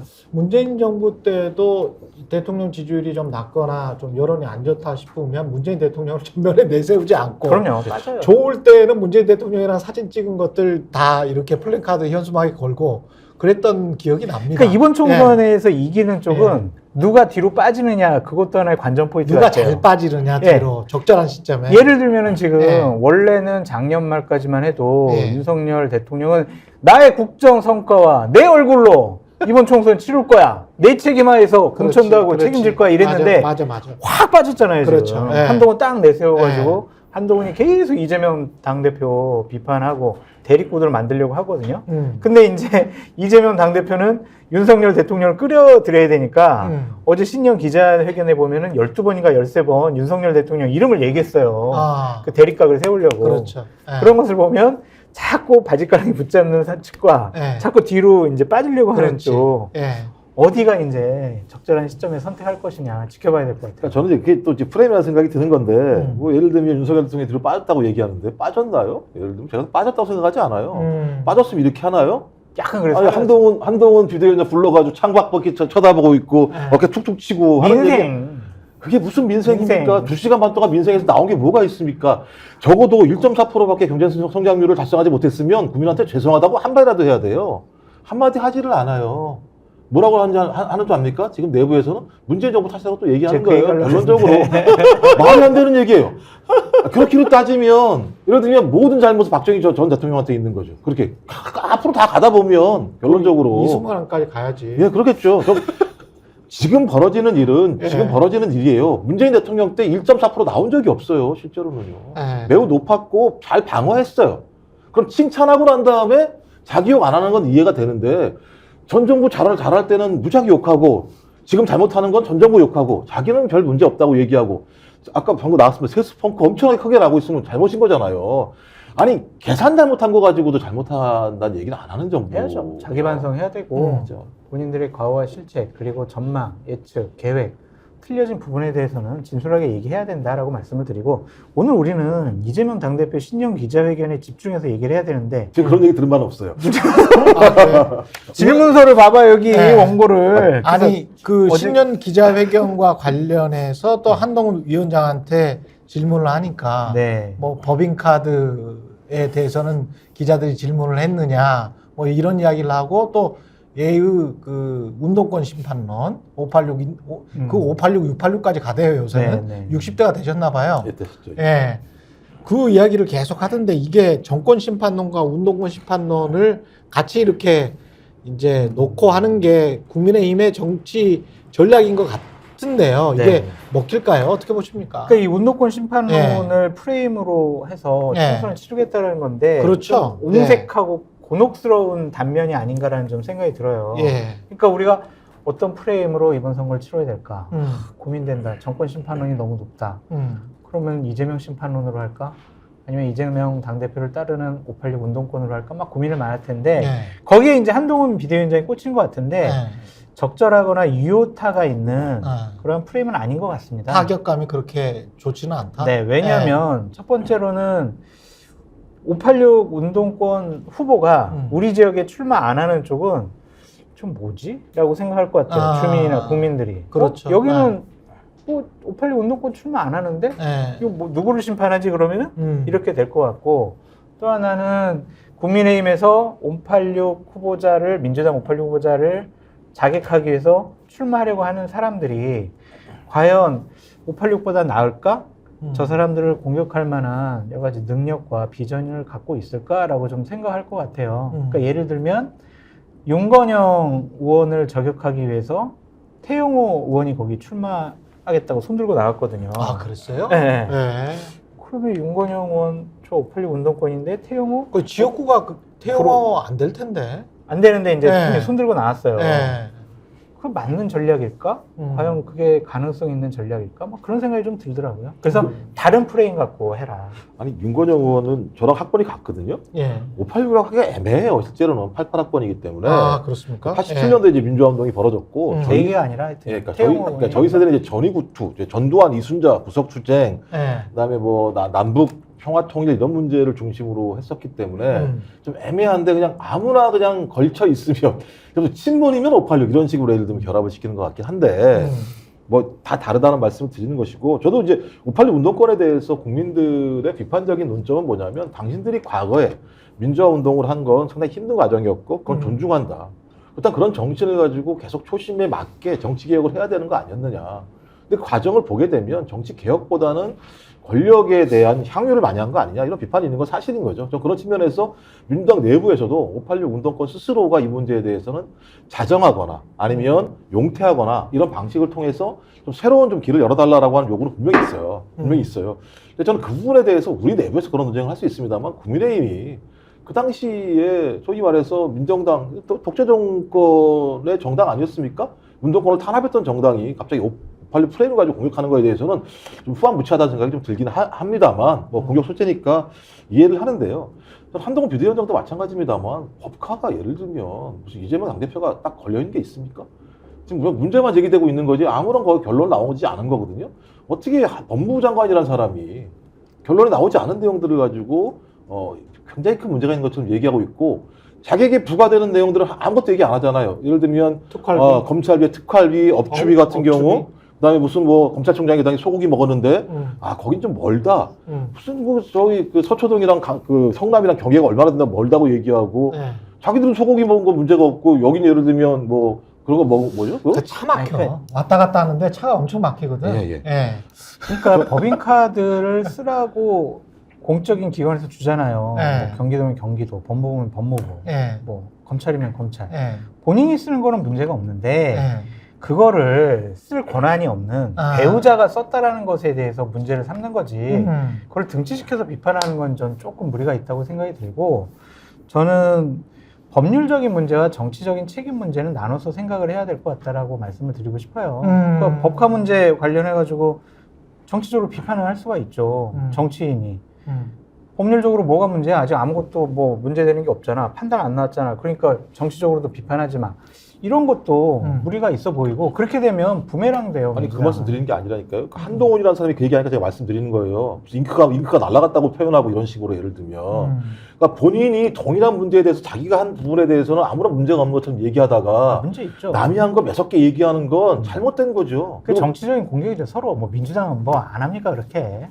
아니 그렇게 따지면 예를 들면 민주당 뭐하러 공격합니까? 다 나쁜 놈들인 거지. 그냥 냅둬야 되는 거지. 나쁜 사람들인 거 우리 계속 비판하잖아요. 자기 각도에서는 비판하면서 다 그런 거죠라고 얘기하면 정치 뭐하러 비판합니까? 평론 뭐하러 합니까? 하지 아니 말지, 그러면 그냥. 여당 우리가. 당대표가 그럼 야당 당대표 비판하고 그러니까 동일하게 하시라고요. 이재명에 대해서 이렇게 비판하시잖아요. 저 한동훈도 비판 엄청나게 많이 하고 윤석열 아니, 대통령 엄청 최근에 비판 많이 하시는 거죠. 하잖아요. 옛날에 안 하셨잖아요. 제가 대선 전부터 제가 윤석열 대통령 후보가 얼마나 비판했는데 그거 너무 섭섭한 얘기를 하시네요. 요날 진짜. 나오면은 이재명으로 딱 이렇게 정리하시니까. 아, 요즘에는 안 그러고 그러는데요. 요즘에는 이재명 당대표 비판할 건덕지가 없었어요. 어제 신년 기자회견 한 거. 점점 만남으로 가고 있는데 예. 선거제 관련해서는 고민이 많은 거는 같은데 민주당 내부 분위기부터 좀 알아보고 싶습니다. 이게 어떻게 해야 된다라고 지금 민주당 내부에서는 당원들은 생각해요. 일단 보니까는 당 지도부는 권역별 비례 정도로 많은 지도부는 그런 생각을 하고 있는 것 같고요. 정청래 의원이 비슷한 이야기를 했고 그다음에 계속 의원들 네. 같은 경우 여전히 반반인 것 같아요. 예, 의원들은 반반. 예, 반반 정도 상황인 것 같고 예. 당원들의 입장은 서서히 제가 볼 때 권역별 병립 형태로 여론이 좀 흐르는 측면들이 분명히 있는 것 같습니다. 근데 여기서 또 이제 국민들의 시선도 중요한데. 네네네. 예. 그렇죠. 그런 상황이어서 그러니까 지금 대체적인 언론 보도가 신년 기자회견 하기 전에는 권역별 병립형으로 가는 거 아니냐 이렇게 당대표 얘기할까 이런데 얘기 못했던 이유 중에 하나는 저는 의원 그룹들과 그다음에 그 외부에 있는 시민단체들 그렇죠. 같은 경우가 예. 강력하게 요구하는 측면들이 연동형 비례대표제로 그렇죠. 가야 된다는 생각을 계속 강조하고 있는 상황이기 때문에 그렇죠. 예. 여전히 결론을 못 내는 것 같아요. 그래서 예. 저는 아마도 조만간 당 지도부에서 입장을 정한 다음에 그 입장을 가지고 아마 비공개로 의원총회에서 아마 그 갑론을박을 벌일 것 같고요. 갑론을박을 한 다음에 결론이 나지 않으면 제가 볼 때는 전당원 투표 이게 이제 권고겠죠. 전당원 투표가 결론이 나오게 되면 그 권고사항으로 가는 어떤 과정을 밟지 않을까? 근데 그럼에도 불구하고 남아 있는 것 하나죠. 지금까지 민주당이 위성정당을 만들지 않겠다. 그다음에 연동형제를 유지하겠다라고 얘기한 국민에게 약속한 부분이 분명히 있습니다. 예. 근데 이 부분에 대해서 국민에게 어떻게 설득할 것인가, 설명할 것인가. 제가 볼 때 설득하고 설명해도 국민이 동의하지 않는다면 좀 민주당은 거기에 따른 비판 또는 뭐 예를 들면 표에 의한 심판을 받을 수밖에 없는 상황으로 가겠죠. 아니 연동형을 하고 국민들한테 약속한 대로 그 위성정당을 안 만들고 국민의힘은 지금 위성정당을 국민의 미래 네. 그 정당 명까지 확정을 해서 만들었기 때문에 명분은 연동형 비례대표제가 국민들 다수가 지금 인정을 하는 거잖아요. 네. 그렇게 되면 민주당이 한 번 희생하고 또 한 번 희생해서 연동형 비례대표제로 그냥 하고 그리고 위성정당은 자율적으로 뭐 시민사회에서 나오면 좋고 우리는 모르겠다라고 두 번까지 희생을 하면 뻘쭘해지는 거는 오히려 국민의힘이 되지 않을까. 명분이나 가치로만 봤을 때는. 근데 이제 현실적으로 정치를 하고 있는 분들은 네. 이거 우리 사람 챙겨가지고 배지 달아줄 수 있는데 내 사람 배지 만들어줄 수 있고 네. 우리 당 의석 네. 확실하게 더 많이 얻을 수 있는데 네. 그냥 명분론에 집착하는 게 맞을까라는 고민이 있는 거잖아요. 근데 계산기를 두드려 보면. 우리 사람을 찍어서 국회에 입성하는 것과 명분을 지키고 정치를 하는 것 둘 사이에 이제 선택을 하라면 저는 뭐 저 정치를 안 해봐서 모르겠습니다. 그래서 최영현 기자님이 정치를 못 하시는 못하는 거야. 안 되는 거예요. 나는 무조건 명분이지. 명분이나 그럼요. 가치가 없으면 왜 정치를 해? 그렇죠. 근데 현실적으로 네. 네. 만약에 민주당이 우리가 배지 예를 들면 비례대표 한 네. 20석 정도 못 가져오면 자칫 잘못하면 국민의힘이 다수당이 될 수 있겠네? 라는 현실적인 문제도 있을 수 있고. 아직 국민을 믿는다며. 두 당 다 국민을 믿는다며. 현명한 유권자의 판단을 믿는다며. 그러면 현명한 유권자들이 국민의힘의 행위와 그리고 민주당의 행태를 보고 판단할 거 아니에요. 민주당은 그래도 선한 쪽으로 우리를 이해하려고 하는구나. 모르신 말이에요. 예. 그리고 국민의힘은 끝까지 본인들의 이익만 챙기고 사전에 그런 걸 다 해놓고 끝까지 그냥 뻔뻔하게 저렇게 가는구나 라고 판단을 하면 뭐 선거가 한 2달 정도 남았는데 그렇게 국민을 못 믿습니까?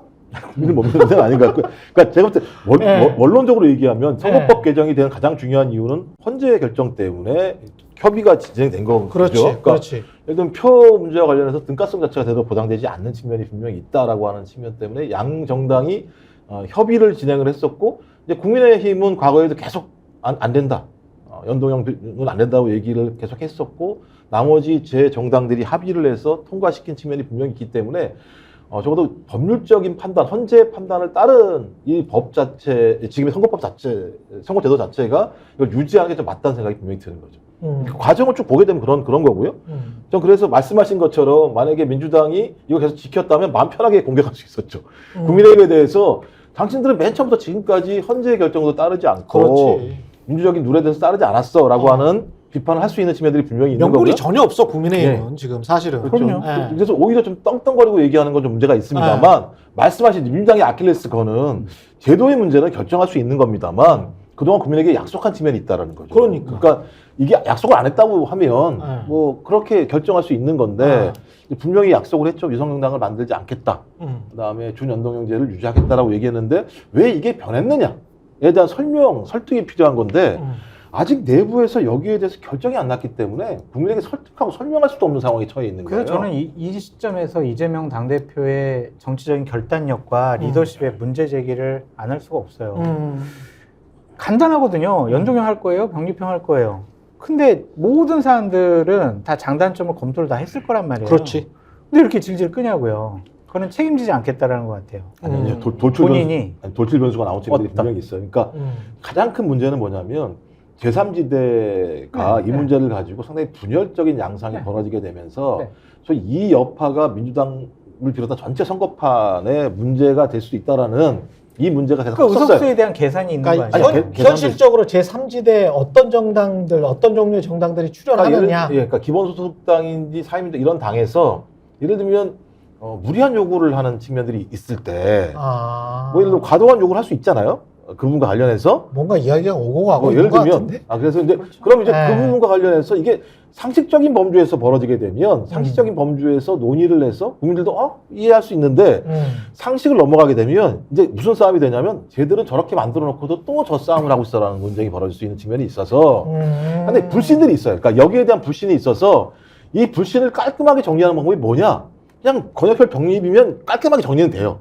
욕을 얻어먹더라도 예. 그런 논쟁은 없는 거죠. 왜냐하면 딱 정리가 되니까. 근데 이걸 열어놨을 때 서로가 상식적인 범주에서 토론을 벌여서 말씀하신 국민적 상식에 맞게 우리가 이렇게 합의할게라고 하는 것이 돼야 되는데 이제 거기에 대한 좀 분란들이 지금 상당 부분 제가 알기로는 최근에 한 보름 사이에 벌어졌던 측면들이 그런 있었던 것들을 정리하고 확실하게 결단을 내리라고 당대표가 있는 건데 지금까지 계속 결정하지 못한 이재명 당대표 리더십은 분명히 좀 문제가 있다라고 볼 수밖에 없죠. 그러니까 아쉬워요. 그냥 예를 들면은 두 분 얘기하신 것처럼 자 우리 손해 보더라도 국민과 약속 명분 중요합니다.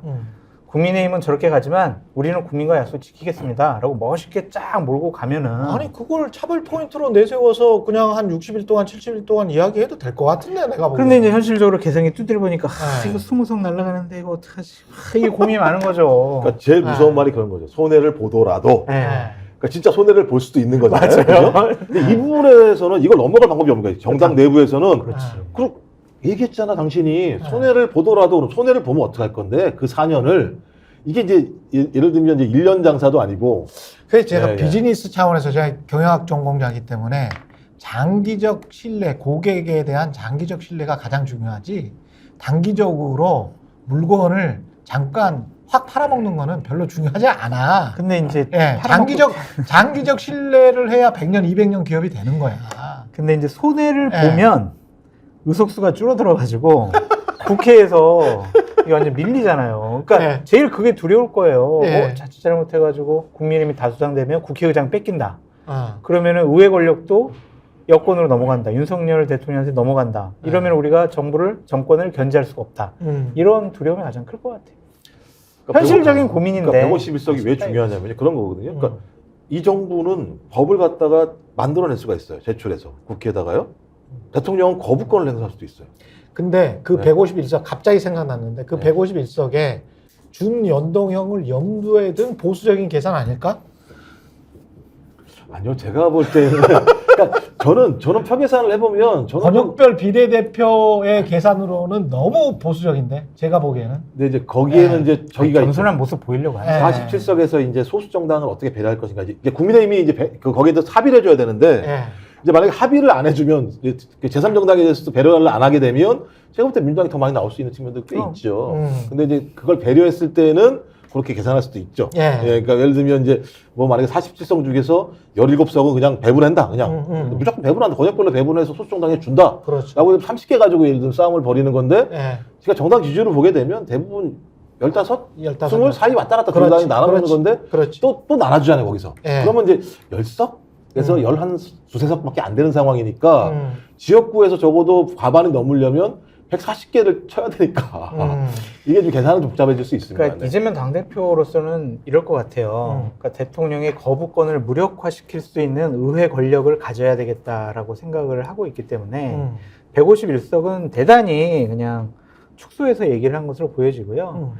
비례대표 20석을 얻으면 우리가 잘하면 200석을 얻어서 개헌도 우리가 할 수가 있고 대통령의 거부권도 우리가 무력화시킬 수 있다. 그렇기 때문에 이 20석은 포기할 수가 없어. 예. 그래서 전당원 투표를 거쳐서라도 약속을 좀 뒤집더라도 우리가 병립형으로 가는 게 맞는 것 같아라는 현실적인 판단을 한 것 같습니다. 예.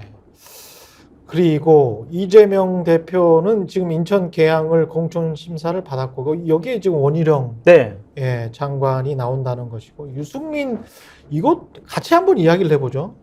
여당에 지금 유승민 활용법 해서 뭐 이런저런 이야기를 한다고 하는데 이게 실제로 이렇게 활용될 수 있는지 여부도 좀 궁금하고. 논의는 하고 있고 한동훈, 진짜요? 네, 한동훈 비대위원장은 유승민 전 대표와 함께 총선을 치렀으면 좋겠다라고 현실적으로 판단할 수 있을 것 같아요. 그러니까 이게 어제 오산 안민석 상대 투입은 그냥 어떠한 국민의힘의 그룹에서 아이디어 차원에서 얘기한 것 같아요. 근데 이제 결국엔 박지성이 된 거죠. 예.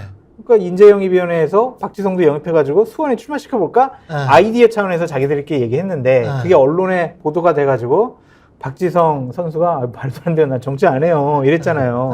그러니까 이 오산권도 유승민 전 대표가 어제 밤에 본인 입장 밝혔죠. 불쾌하다. 아, 불쾌하다. 그러니까 본인하고 논의가 안 된 거예요. 그냥 아이디어 차원에서 얘기한 걸 그냥 또 쭉 흘린 건데 그럼에도 불구하고 한동훈 비대위원장이 총선에 조금이라도 승리 가능성을 높이거나 중도층을 견인해낼 수 있다면 대통령을 설득해서라도 유승민 전 대표를 출마를 시키거나 아니면 선대위에서 함께 총선을 치를 수 있는 가능성은 있다. 근데 대통령이 한 위원장, 나 진짜 이거는 정말 선을 넘는 거야. 나 유승민 내가 얼마나 싫어하는지 알지? 이것 빼고 내가 다 들어줄게. 이거는 절대로 안 돼. 이걸 설득할 수 있느냐 없느냐. 근데 오산에 나간다고 하더라도 유승민 의원이 안민석 의원을 상대로 이길 수 있느냐? 그건 또 다른 문제야. 쉽지는 않은데 왜 오산이라고 생각을 했냐면 예. 2017년도에 바른정당으로 유승민 전 대표가 대선 출마했잖아요. 예. 오산에서 득표율이 상대적으로 좀 높았대. 아. 그래서 야 이거 586 운동권 우리가 이거 처단해야 되는데 유승민 의원 활용해야지. 어디가 적절할까? 오 오산에서 좀 득표율 높았네. 오산 출마시켜볼까? 이렇게 됐다고 그러더라고요. 그렇게 된 거구나. 예. 왜 웃어요? 제가 진짜 아니. 힘들여서 얘기했는데. 아니 웃음이 나올 때 어떻게 안 웃어요? 그래도 상대방 패널에 대한 존중이 좀. 저는 장성수 소장님은 제가 존중해요. 근데 이제 그 벌어진 그 국민의힘에서 버렸다라고 하는 이 사안을 보면서 예. 진짜 저렇게 토론을 했나? 저렇게 선거를 준비하나? 이런 생각이 들어서 말씀을 드렸던 거고. 왜냐하면 한동훈 비대위원장은 윤석열 대통령을 예를 들면 누구죠? 김경현. 유승민 카드를 쓸까 말까 설득할 문제가 아니에요. 아니에요? 특검을 받으라고 설득을 해야 되는 거고요. 그러니까 근본적인 문제를 하나도 해결하지 않으면서 유승민 투입하고 원희룡 투입하면 이길 수 있다는 생각을 가지고 있다면 그건 진짜 초본 거죠. 국민들이 왜 싫어합니까?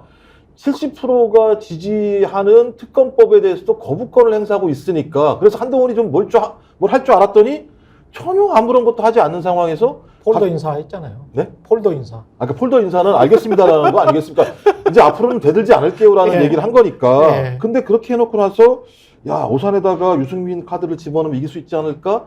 이재명 당대표 개항에다가 원희룡 장관을 집어넣으면 되지 않을까라는 생각은 국민을 진짜 모른다는 거죠. 저는 이렇게 선거하면 민주당 땡큐죠. 그 점은 동의해. 예, 땡큐죠. 원희룡 장관은 이 지역구에서 인천 계양을도 좀 만만치가 않은데 그렇죠. 이게 이기면 뭐 원희룡 장관으로서는 크지만 뭐 질 가능성이 굉장히 높은데 이게 굳이 이렇게 하려고 하는 이유는 뭐예요? 그러니까 이제 나는 네. 이제 이재명 당대표를 상대할 만한 네. 대선 후보급의 후보다라는 인식을 주고 싶어 하고. 근데 만약에 참패를 당한다면 네. 본인이 대선 후보로 나가는 것도 이렇게 개항은 원래 어려운 지역인데 내가 나가서 그래도 요만큼이나 따라붙었고 내가 잘 싸웠다. 그렇게 그리고 그런 것은 결국에는요 음. 국민의힘 지지층을 향한 출마라고 보여져요. 그러니까 국민의힘 지지층에서는 이재명 당대표에 대한 적개심이 상당히 크잖아요. 그래서 결집을 네, 적개심을 아. 좀 풀어주려는. 그래서 이거는 총선용이 아니라 총선 이후에 국민의힘에서 자리 잡기 위한 하나의 선택이 아니냐라는 생각이 드는데 개항을은 국민의힘에게 되게 험지입니다. 험지 중에 험지예요. 험질 것 같아요. 그러니까 2011년도에 송영길 대표가 인천시장 나가면서 그 지역 보궐선거가 있었어요. 예. 그때 딱 한 번 2년짜리 음. 국회의원이 당시 한나라당 국회의원이 된 적이 있거든요. 그때 빼놓고는 여기서 한 번도 선거 이긴 적이 없어요. 그런데 원희룡 장관은 하여튼 이재명 잡으러 간다라는 명분을 갖고 도전을 하는 거죠. 그리고 지금 고발사주 의혹과 관련해서도 그렇고 민주당 돈봉투 사건과 관련해서도 그렇고 다 유죄가 나왔습니다. 근데 각각 함의는 다른 것 같은데 일단 고발사주 의혹 관련해서 손준성 검사장 징역 1년 이렇게 나왔는데 이거는 윗선이 갈 수밖에 없어요. 한동훈 그다음에 윤석열. 그렇죠. 예. 어떻게 보세요? 이거는 나중에라도 제가 사법 처리 이야기를 했습니다만은 이거는 제대로 좀 다 걸리죠. 제가 예. 고발사주 문제부터 시작을 해서 나중에 최수근 상병 문제까지 예. 얘기하면 이 문제는 대통령과 직결되는 문제이기 때문에 그렇죠. 검찰총장 시절에 가장 핵심적인 어떤 아래 수하로서 손준성 검사가 왜 이렇게 고발을 사주했을까라고 하는 건 적어도 검찰총장의 어떤 지시가 없었다면 불가능한 일일 거다라고 판단할 수밖에 없기 때문에 이 부분에 대해서 대통령은 설명해야 된다. 그러니까 수사 지금 이제 형사소추에서 제한되기 때문에 수사를 받지 못한다고 하더라도 설명을 해야 되는 측면들이 분명히 있는 거죠. 그렇죠. 이 부분과 관련해서 예. 설명하지 않는다면 설명하지 않는 사람이 죄인이다. 뭐 이렇게 얘기할 수도 있는 거겠죠. 그 부분과 관련해서. 그래서 이 부분 되게 중대한 겁니다. 여기서도 얘기했었습니다만 어떤 검찰권 자체가 정치적 중립을 훼손한 중대한 사건이기 때문에. 그러면 공무원이 지금 정치한 거예요. 예, 그렇죠. 거기다가 이제 수사권도 공무원이 가지고 정치한 있는 거예요. 예. 수사권도 가지고 있고 영장 청구권도 가지고 있는 조직이 그렇지. 이런 식으로 개입하게 되면 예. 정치가 벌벌 떨 수밖에 없다라고 하는 것. 그러니까 영화에 나왔던 것들이 현실로 작동했다는 걸 명징하게 확인하는 거기 때문에 이 부분에 대해서는 제가 볼 때는 도망갈 길이 없다. 대통령도 명확하게 설명해야 된다. 니들이 고발하면 우리가 잘 처리해 줄게 라고 하면서 수사권과 기소권을 다 가지고 있는 검찰이 툭 던졌다라는 이야기잖아요. 1심 판결이 맞다면 대단히 부적절하고 잘못된 일이 벌어졌고 윤석열 대통령은 이 부분에 대해서 명확하게 다시 한번 해명을 해야 되고 여기에 핵심 키가 저는 김웅 의원 같아요. 김웅. 근데 김웅 의원은 기억하는 거는 하나가 있죠. 예. 다 이 사건 관련해서는 기억이 안 납니다. 기억이 안 납니다 하는데 기억이 안 나야 한다라는 사실에 대해서는 기억을 하는 것 같아요.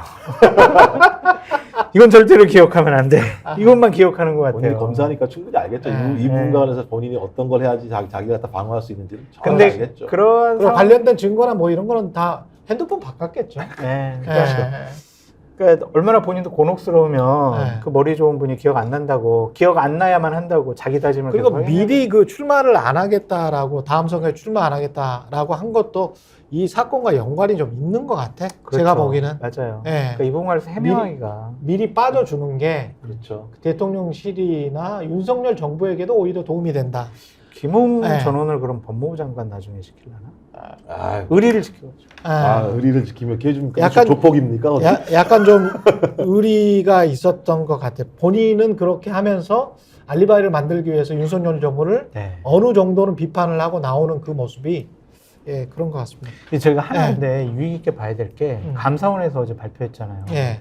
대선 과정 중에서 한 행정기관이 이재명 캠프에게 어떤 뭐 대선 공약 같은 보고서를 해줬다, 네. 만들어줬다. 이게 물타기 하려고 한 거 아닌가라는 좀 생각이 들어요. 보내는 거요? 네. 아. 이거 발표했잖아요, 감사원에서 어제. 예. 그러네. 네. 그러네. 물타기 하려고 그랬던 거. 네. 그 생각이 들더라고요. 예. 이게 나빠요. 그러니까 언론은 크게 다루지는 않았지만. 네. 예. 그러니까 우리가 아무리 정권은 바뀔 수가 있고 지지하는 정당도 바뀔 수 있고 우리가 이념적으로 지역적으로 한 정당을 지지하고 한 뭐 권력을 지지할 수는 있지만 아까도 처음 말씀드렸듯이 대한민국은 시스템에 의해서 나라가 운영되어야 하잖아요. 사람은 바뀔 수 있지만 그 시스템을 훼손하는 일들이 벌어진 것에 대해서는 국민들이 이거는 정말 분노하셔야 된다는 생각이 듭니다. 특히 감사원은 그러면 안 되는 거죠. 이제 헌법에 규정되어 있는 아주 중립적인 기관인 거고. 아니 그래도 또 행정기관이 또 이렇게 여당 후보를 지원해 준다고 하면서 이재명 당대표에게 그런 도움을 준다는 것이 맞다면 그것도 대단히 부적절하고 잘못됐죠. 만약에 사실이라면 그런 거죠. 근데 제가 볼 때 이제 어제 발표한 건데, 그러니까 감사원에서 감사 결과가 나왔다고 해서 그것이 다 사실인가? 왜냐하면 감사원이 현 정부 들어와서 했던 행태가 뭐냐면 오더 받고 예를 들면 감사하잖아요. 그것도 인정. 그것도 그러니까 인정. 오더 받고 감사하는 데가 세상에 어디 있습니까? 그것도 인정하는데 그러면은 1심 판결 나왔는데 그리고 현 정부를 감사하는 게 감사원의 핵심적인 역할이죠. 전 정부 까라고 감사원이 있는 거 아니거든요, 실제적으로는. 까야 돼, 문제가 있으면 까야 됩니다만, 그러니까 현 정부 살아있는 권력에는 그냥 뭐 물방망이고. 그것도 맞는 말이에요. 그렇게 되면 이제 감사원이 정치화됐다라고 얘기할 수밖에 없는 측면이 예. 있는 거죠. 여기까지 하겠습니다. 지금까지 김종욱 전 청와대 행정관, 장성철 공론센터 소장이었습니다. 고맙습니다. 네.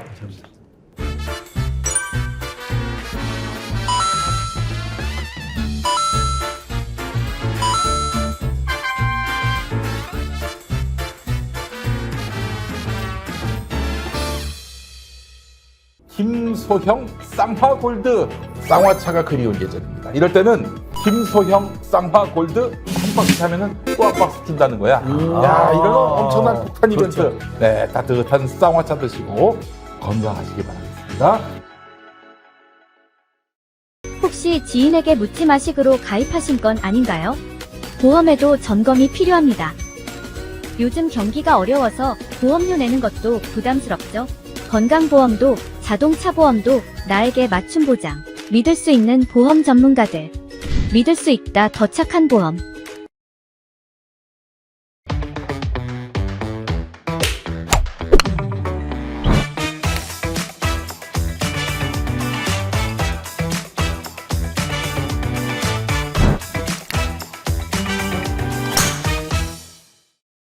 네, 윤석열 대통령이 12구 이태원 참사 특별법에 대해서 거부권을 행사했고요. 그동안 진상규명을 요구해온 유가족들은 참담한 심정을 감출 수가 없을 것 같은데 이태원 참사 유가족협의회 운영위원장 이정민 운영위원장 나오셨습니다. 안녕하세요. 네, 안녕하세요. 안녕하십니까? 라는 말이 참 잘 안 나오는 요즘이고 특히 이제 유가족분들한테는 그런 것 같습니다. 이걸 뭐 여야 재협상을 다시 해야 되는 그런 상황으로 왔는데 이번 국회에서는 안 될 것 같고요. 예, 지금 상황은 어떻게 보십니까? 뭐 일단 법안이 거부되어 가지고 예. 국회로 다시 이제 재결로 넘어갔는데 예. 이제 마지막 남은 호소를 한번 해보려고 생각을 합니다. 재결 때 고소? 호소. 예. 예. 왜냐하면 어쨌든 국회가 해야 될 일이 있는 건데 지금 현재는 여당인 국민의힘에서는 정부에 대한 윤석열 대통령의 눈치만 바라보고 있는 국회가 굉장히 무능한 상태가 네. 있는 게 너무 답답하고 그랬었는데 개개인적으로 그렇지 않은 의원들도 있으리라 저는 생각을 하고 예. 이 법안이 왜 꼭 필요한 법안인가에 대해서 설명할 기회가 없었습니다. 지금까지. 예. 여당 의원들조차도 그 정부나 또는 대표단, 국민의힘당 대표단에 대해서 굉장히 왜곡된 정보를 많이 받고 있던 것 같아요. 정확한 사실을 인지를 못하고 있는 것 같더라고요. 예. 그래서 항상 국힘당 의원들이 메시지를 던질 때도 너무 앞뒤 안 맞는 이야기들을 많이 하더라고요. 예를 들어서 어떤? 그러니까 꾸준히 초기부터 이야기해오던 그런 뭐 특별법에 대한 그런 독소 조항에 대한 이야기를 하고 뭐 영장주의가 위배된다느니 뭐 이런 소리를 하는데 정확하게 법을 들여다보지 않아서 그런 거거든요. 예. 그래서 좀 더 구체적으로 제가 좀 설명을 드리고 이 법이 왜 필요한가에 대해서 이야기를 하고 정쟁을 위한 법이 아니다라는 것들을 그 말씀을 지금이라도 좀 해주십시오. 그래서 이게 사실은 이 법 차자가 이제 그 정부의 당에서는 계속 정쟁으로 가는 법안이다라고 그렇죠. 이야기를 하고 있거든요. 예. 근데 현재 어떻습니까? 지난 1년 3개월 동안 계속 이 법을 저희가 발의하고 계속 가 있는 동안에 끊임없이 전쟁이 야기됐어요.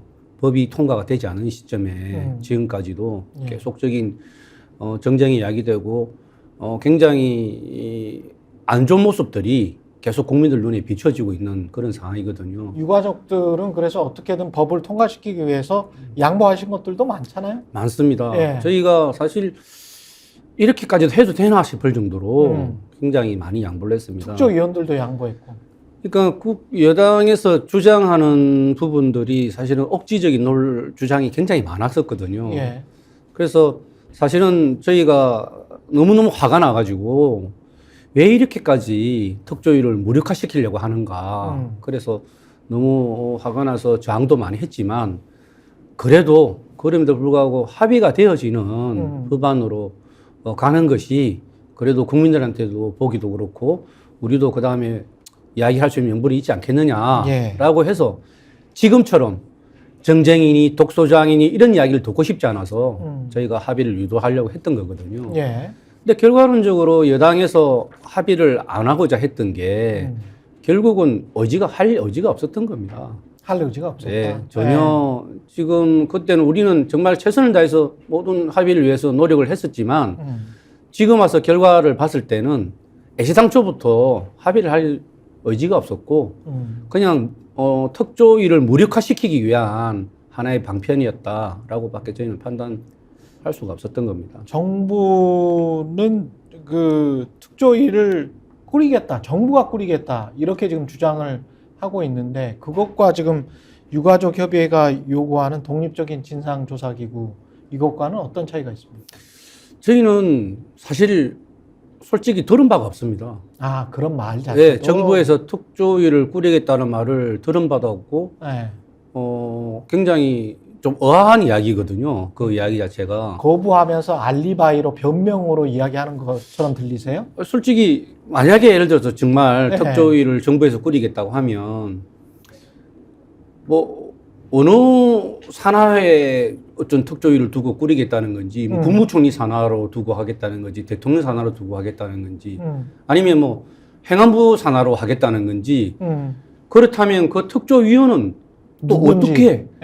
어떻게 꾸리겠다는 건지 과연 그게 상식적으로 독립된 기구가 될 수 있다는 건지 이거는 누가 상식적으로 생각해도 이거는 뭐 판단할 수 있는 거 아니겠습니까? 그렇죠. 지금 현재 보면 감사원도 법적으로는 독립된 기구지 않습니까? 그렇죠. 네. 그런데 현재 보면 독립적으로 활동이 되고 있습니까? 누구나 국민들이 다 들여다보고 있듯이 전혀 독립적이가 않거든요. 예. 그런데 정부에서 무슨 이 특조위를 꾸려서 하겠다고 그러면 그냥 정부의 지금 부재를 조사를 하겠다는 건데 그것을 오히려 덮어버리고 은폐하겠다는 것밖에 저는 봐지지가 않거든요.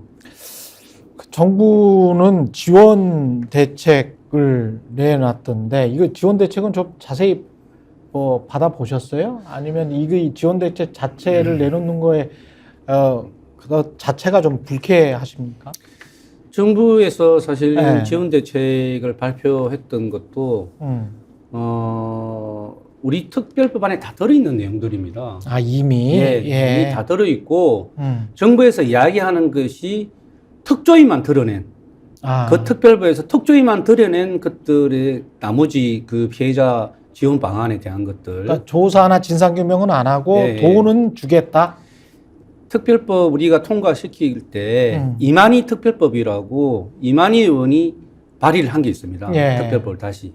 그게 딱 이거거든요. 아, 그렇군요. 네, 특조위만 빼놓고 피해자 지원만 하겠다라는 그런 차원의 특별법. 뭐 새로운 것은 없네요. 전혀 없습니다. 예. 그래서 한덕수 총리는 정부가 최선을 다했다.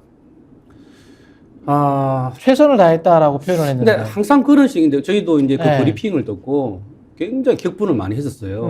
너무나 격분을 많이 했었는데 뭐 어떻게 하는 게 최선을 다하는 건지 유가족 한번 만나서 한번 그 고통을 한번 들어보지도 않고 손 한번 잡아주지도 않더니 정부가 무엇을 최선을 한 총리는 유가족 만났습니까? 이 정부의 어떤 누구도 유가족들을 만난 적이 없습니다. 이상민 행안부 장관 안 만났죠. 전혀, 예, 없습니다. 한동훈 비대위원장. 없습니다. 대통령은? 없습니다. 그러면 대통령실에 관계자도 없었습니까? 네. 이 정부의 그 어떤 누구도 유가족들에게 와서 네. 애로사항을 한번 물은 적도 없고 손 한번 잡고 같이 공감 한번 한 적이 없습니다. 행안부의 뭐 고위직 뭐 차관이라도 없습니다. 없어요? 네. 그런데 대체 뭐 무엇을 최선을 다하고 있다는 건지 좀 도저히 납득이 안 되고, 또 한 가지는 그동안 저희가 뭐 의료비 지원이나 이런 부분들에 대해서 사실 행안부 쪽에 많은 요청을 했었어요.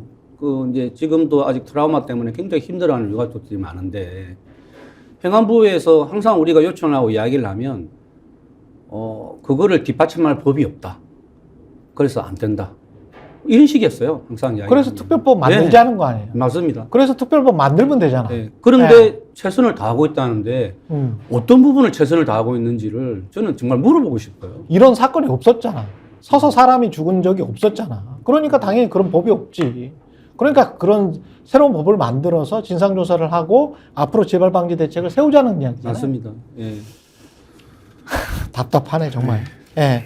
그리고 한덕수 총리 같은 경우는 그때 무슨 경찰 병력이 많이 투입될 필요가 없었다는 식으로 이야기를 하면서 야구 경기에 비유했었잖아요. 보스턴 레드삭스, 뉴욕 양키스, 그걸 영어로 이야기를 했었는데 그런 총리나 정부의 이거는 사람 약 올리는 것도 아니고 뭐 어떻게 보셨어요? 저는 대한민국 국무총리가 예. 이렇게 무기력한지를 처음 봤습니다. 정말 대통령을 대신해야 되는 게 국무총리지 않습니까? 예.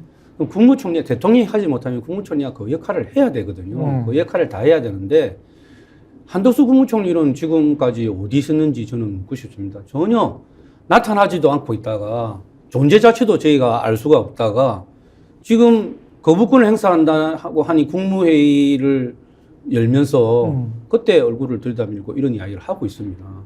그동안에는 국무총리의 역할, 국무총리로서의 무엇을 하고 있었는지 오히려 그걸 먼저 묻고 싶습니다.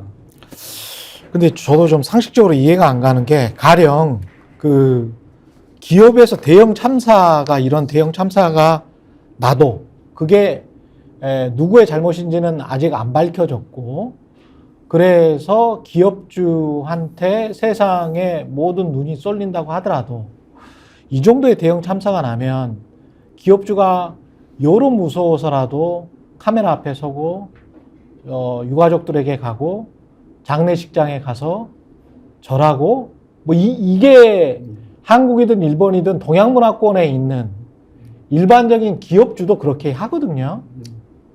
뭐 그게 공기업이든 사기업이든 간에.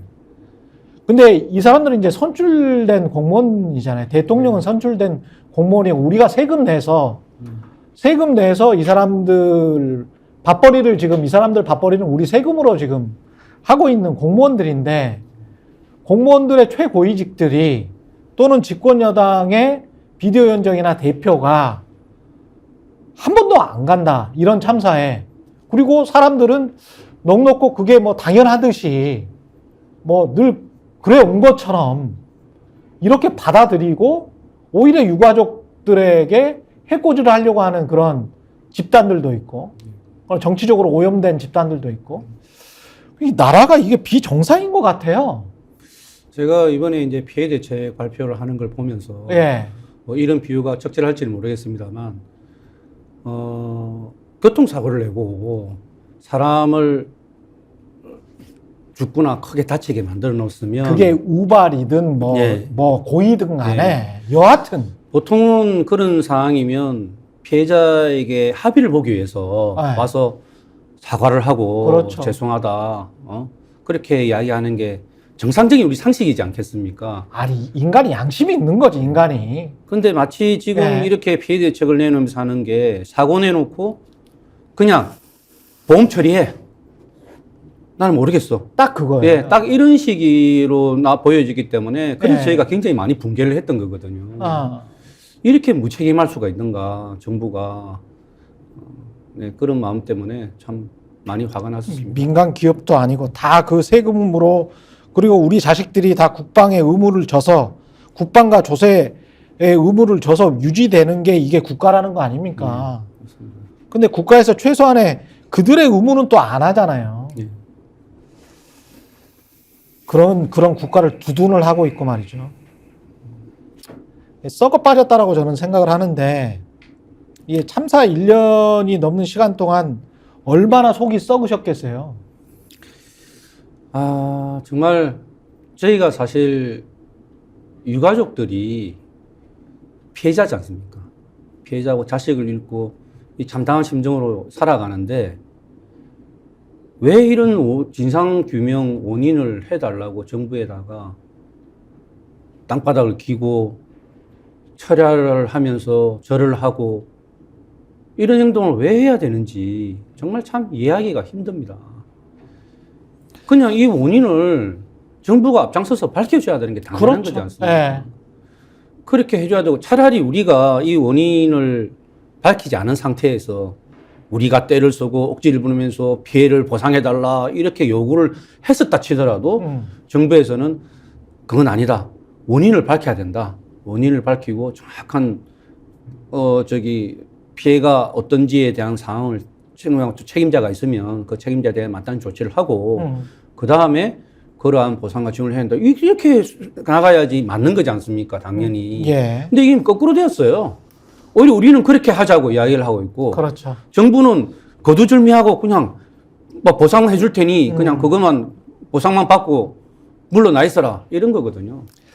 앞으로 어떤 일들을 해나가실 계획인지 짧게 이야기를 해주십시오. 예. 일단 아까 말씀드렸다시피 21대 국회 내에서 일단 마지막 신랄 같은 희망이지만 국회의원들한테 그 책임을 다해달라고 저희는 호소를 할 예정이고요. 예.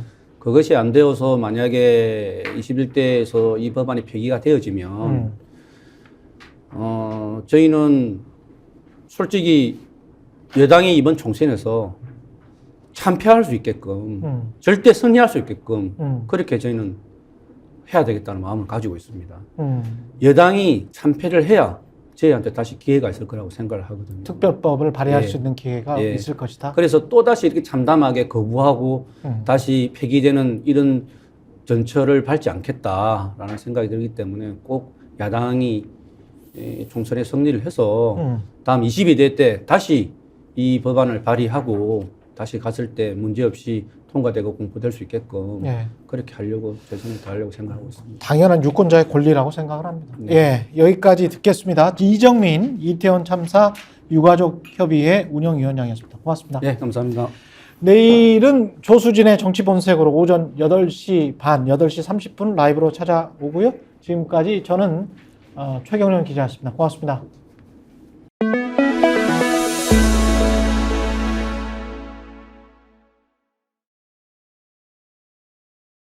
TV의 정치본색. 예. 다시 제가 말씀드리죠. 구독, 좋아요, 사랑입니다.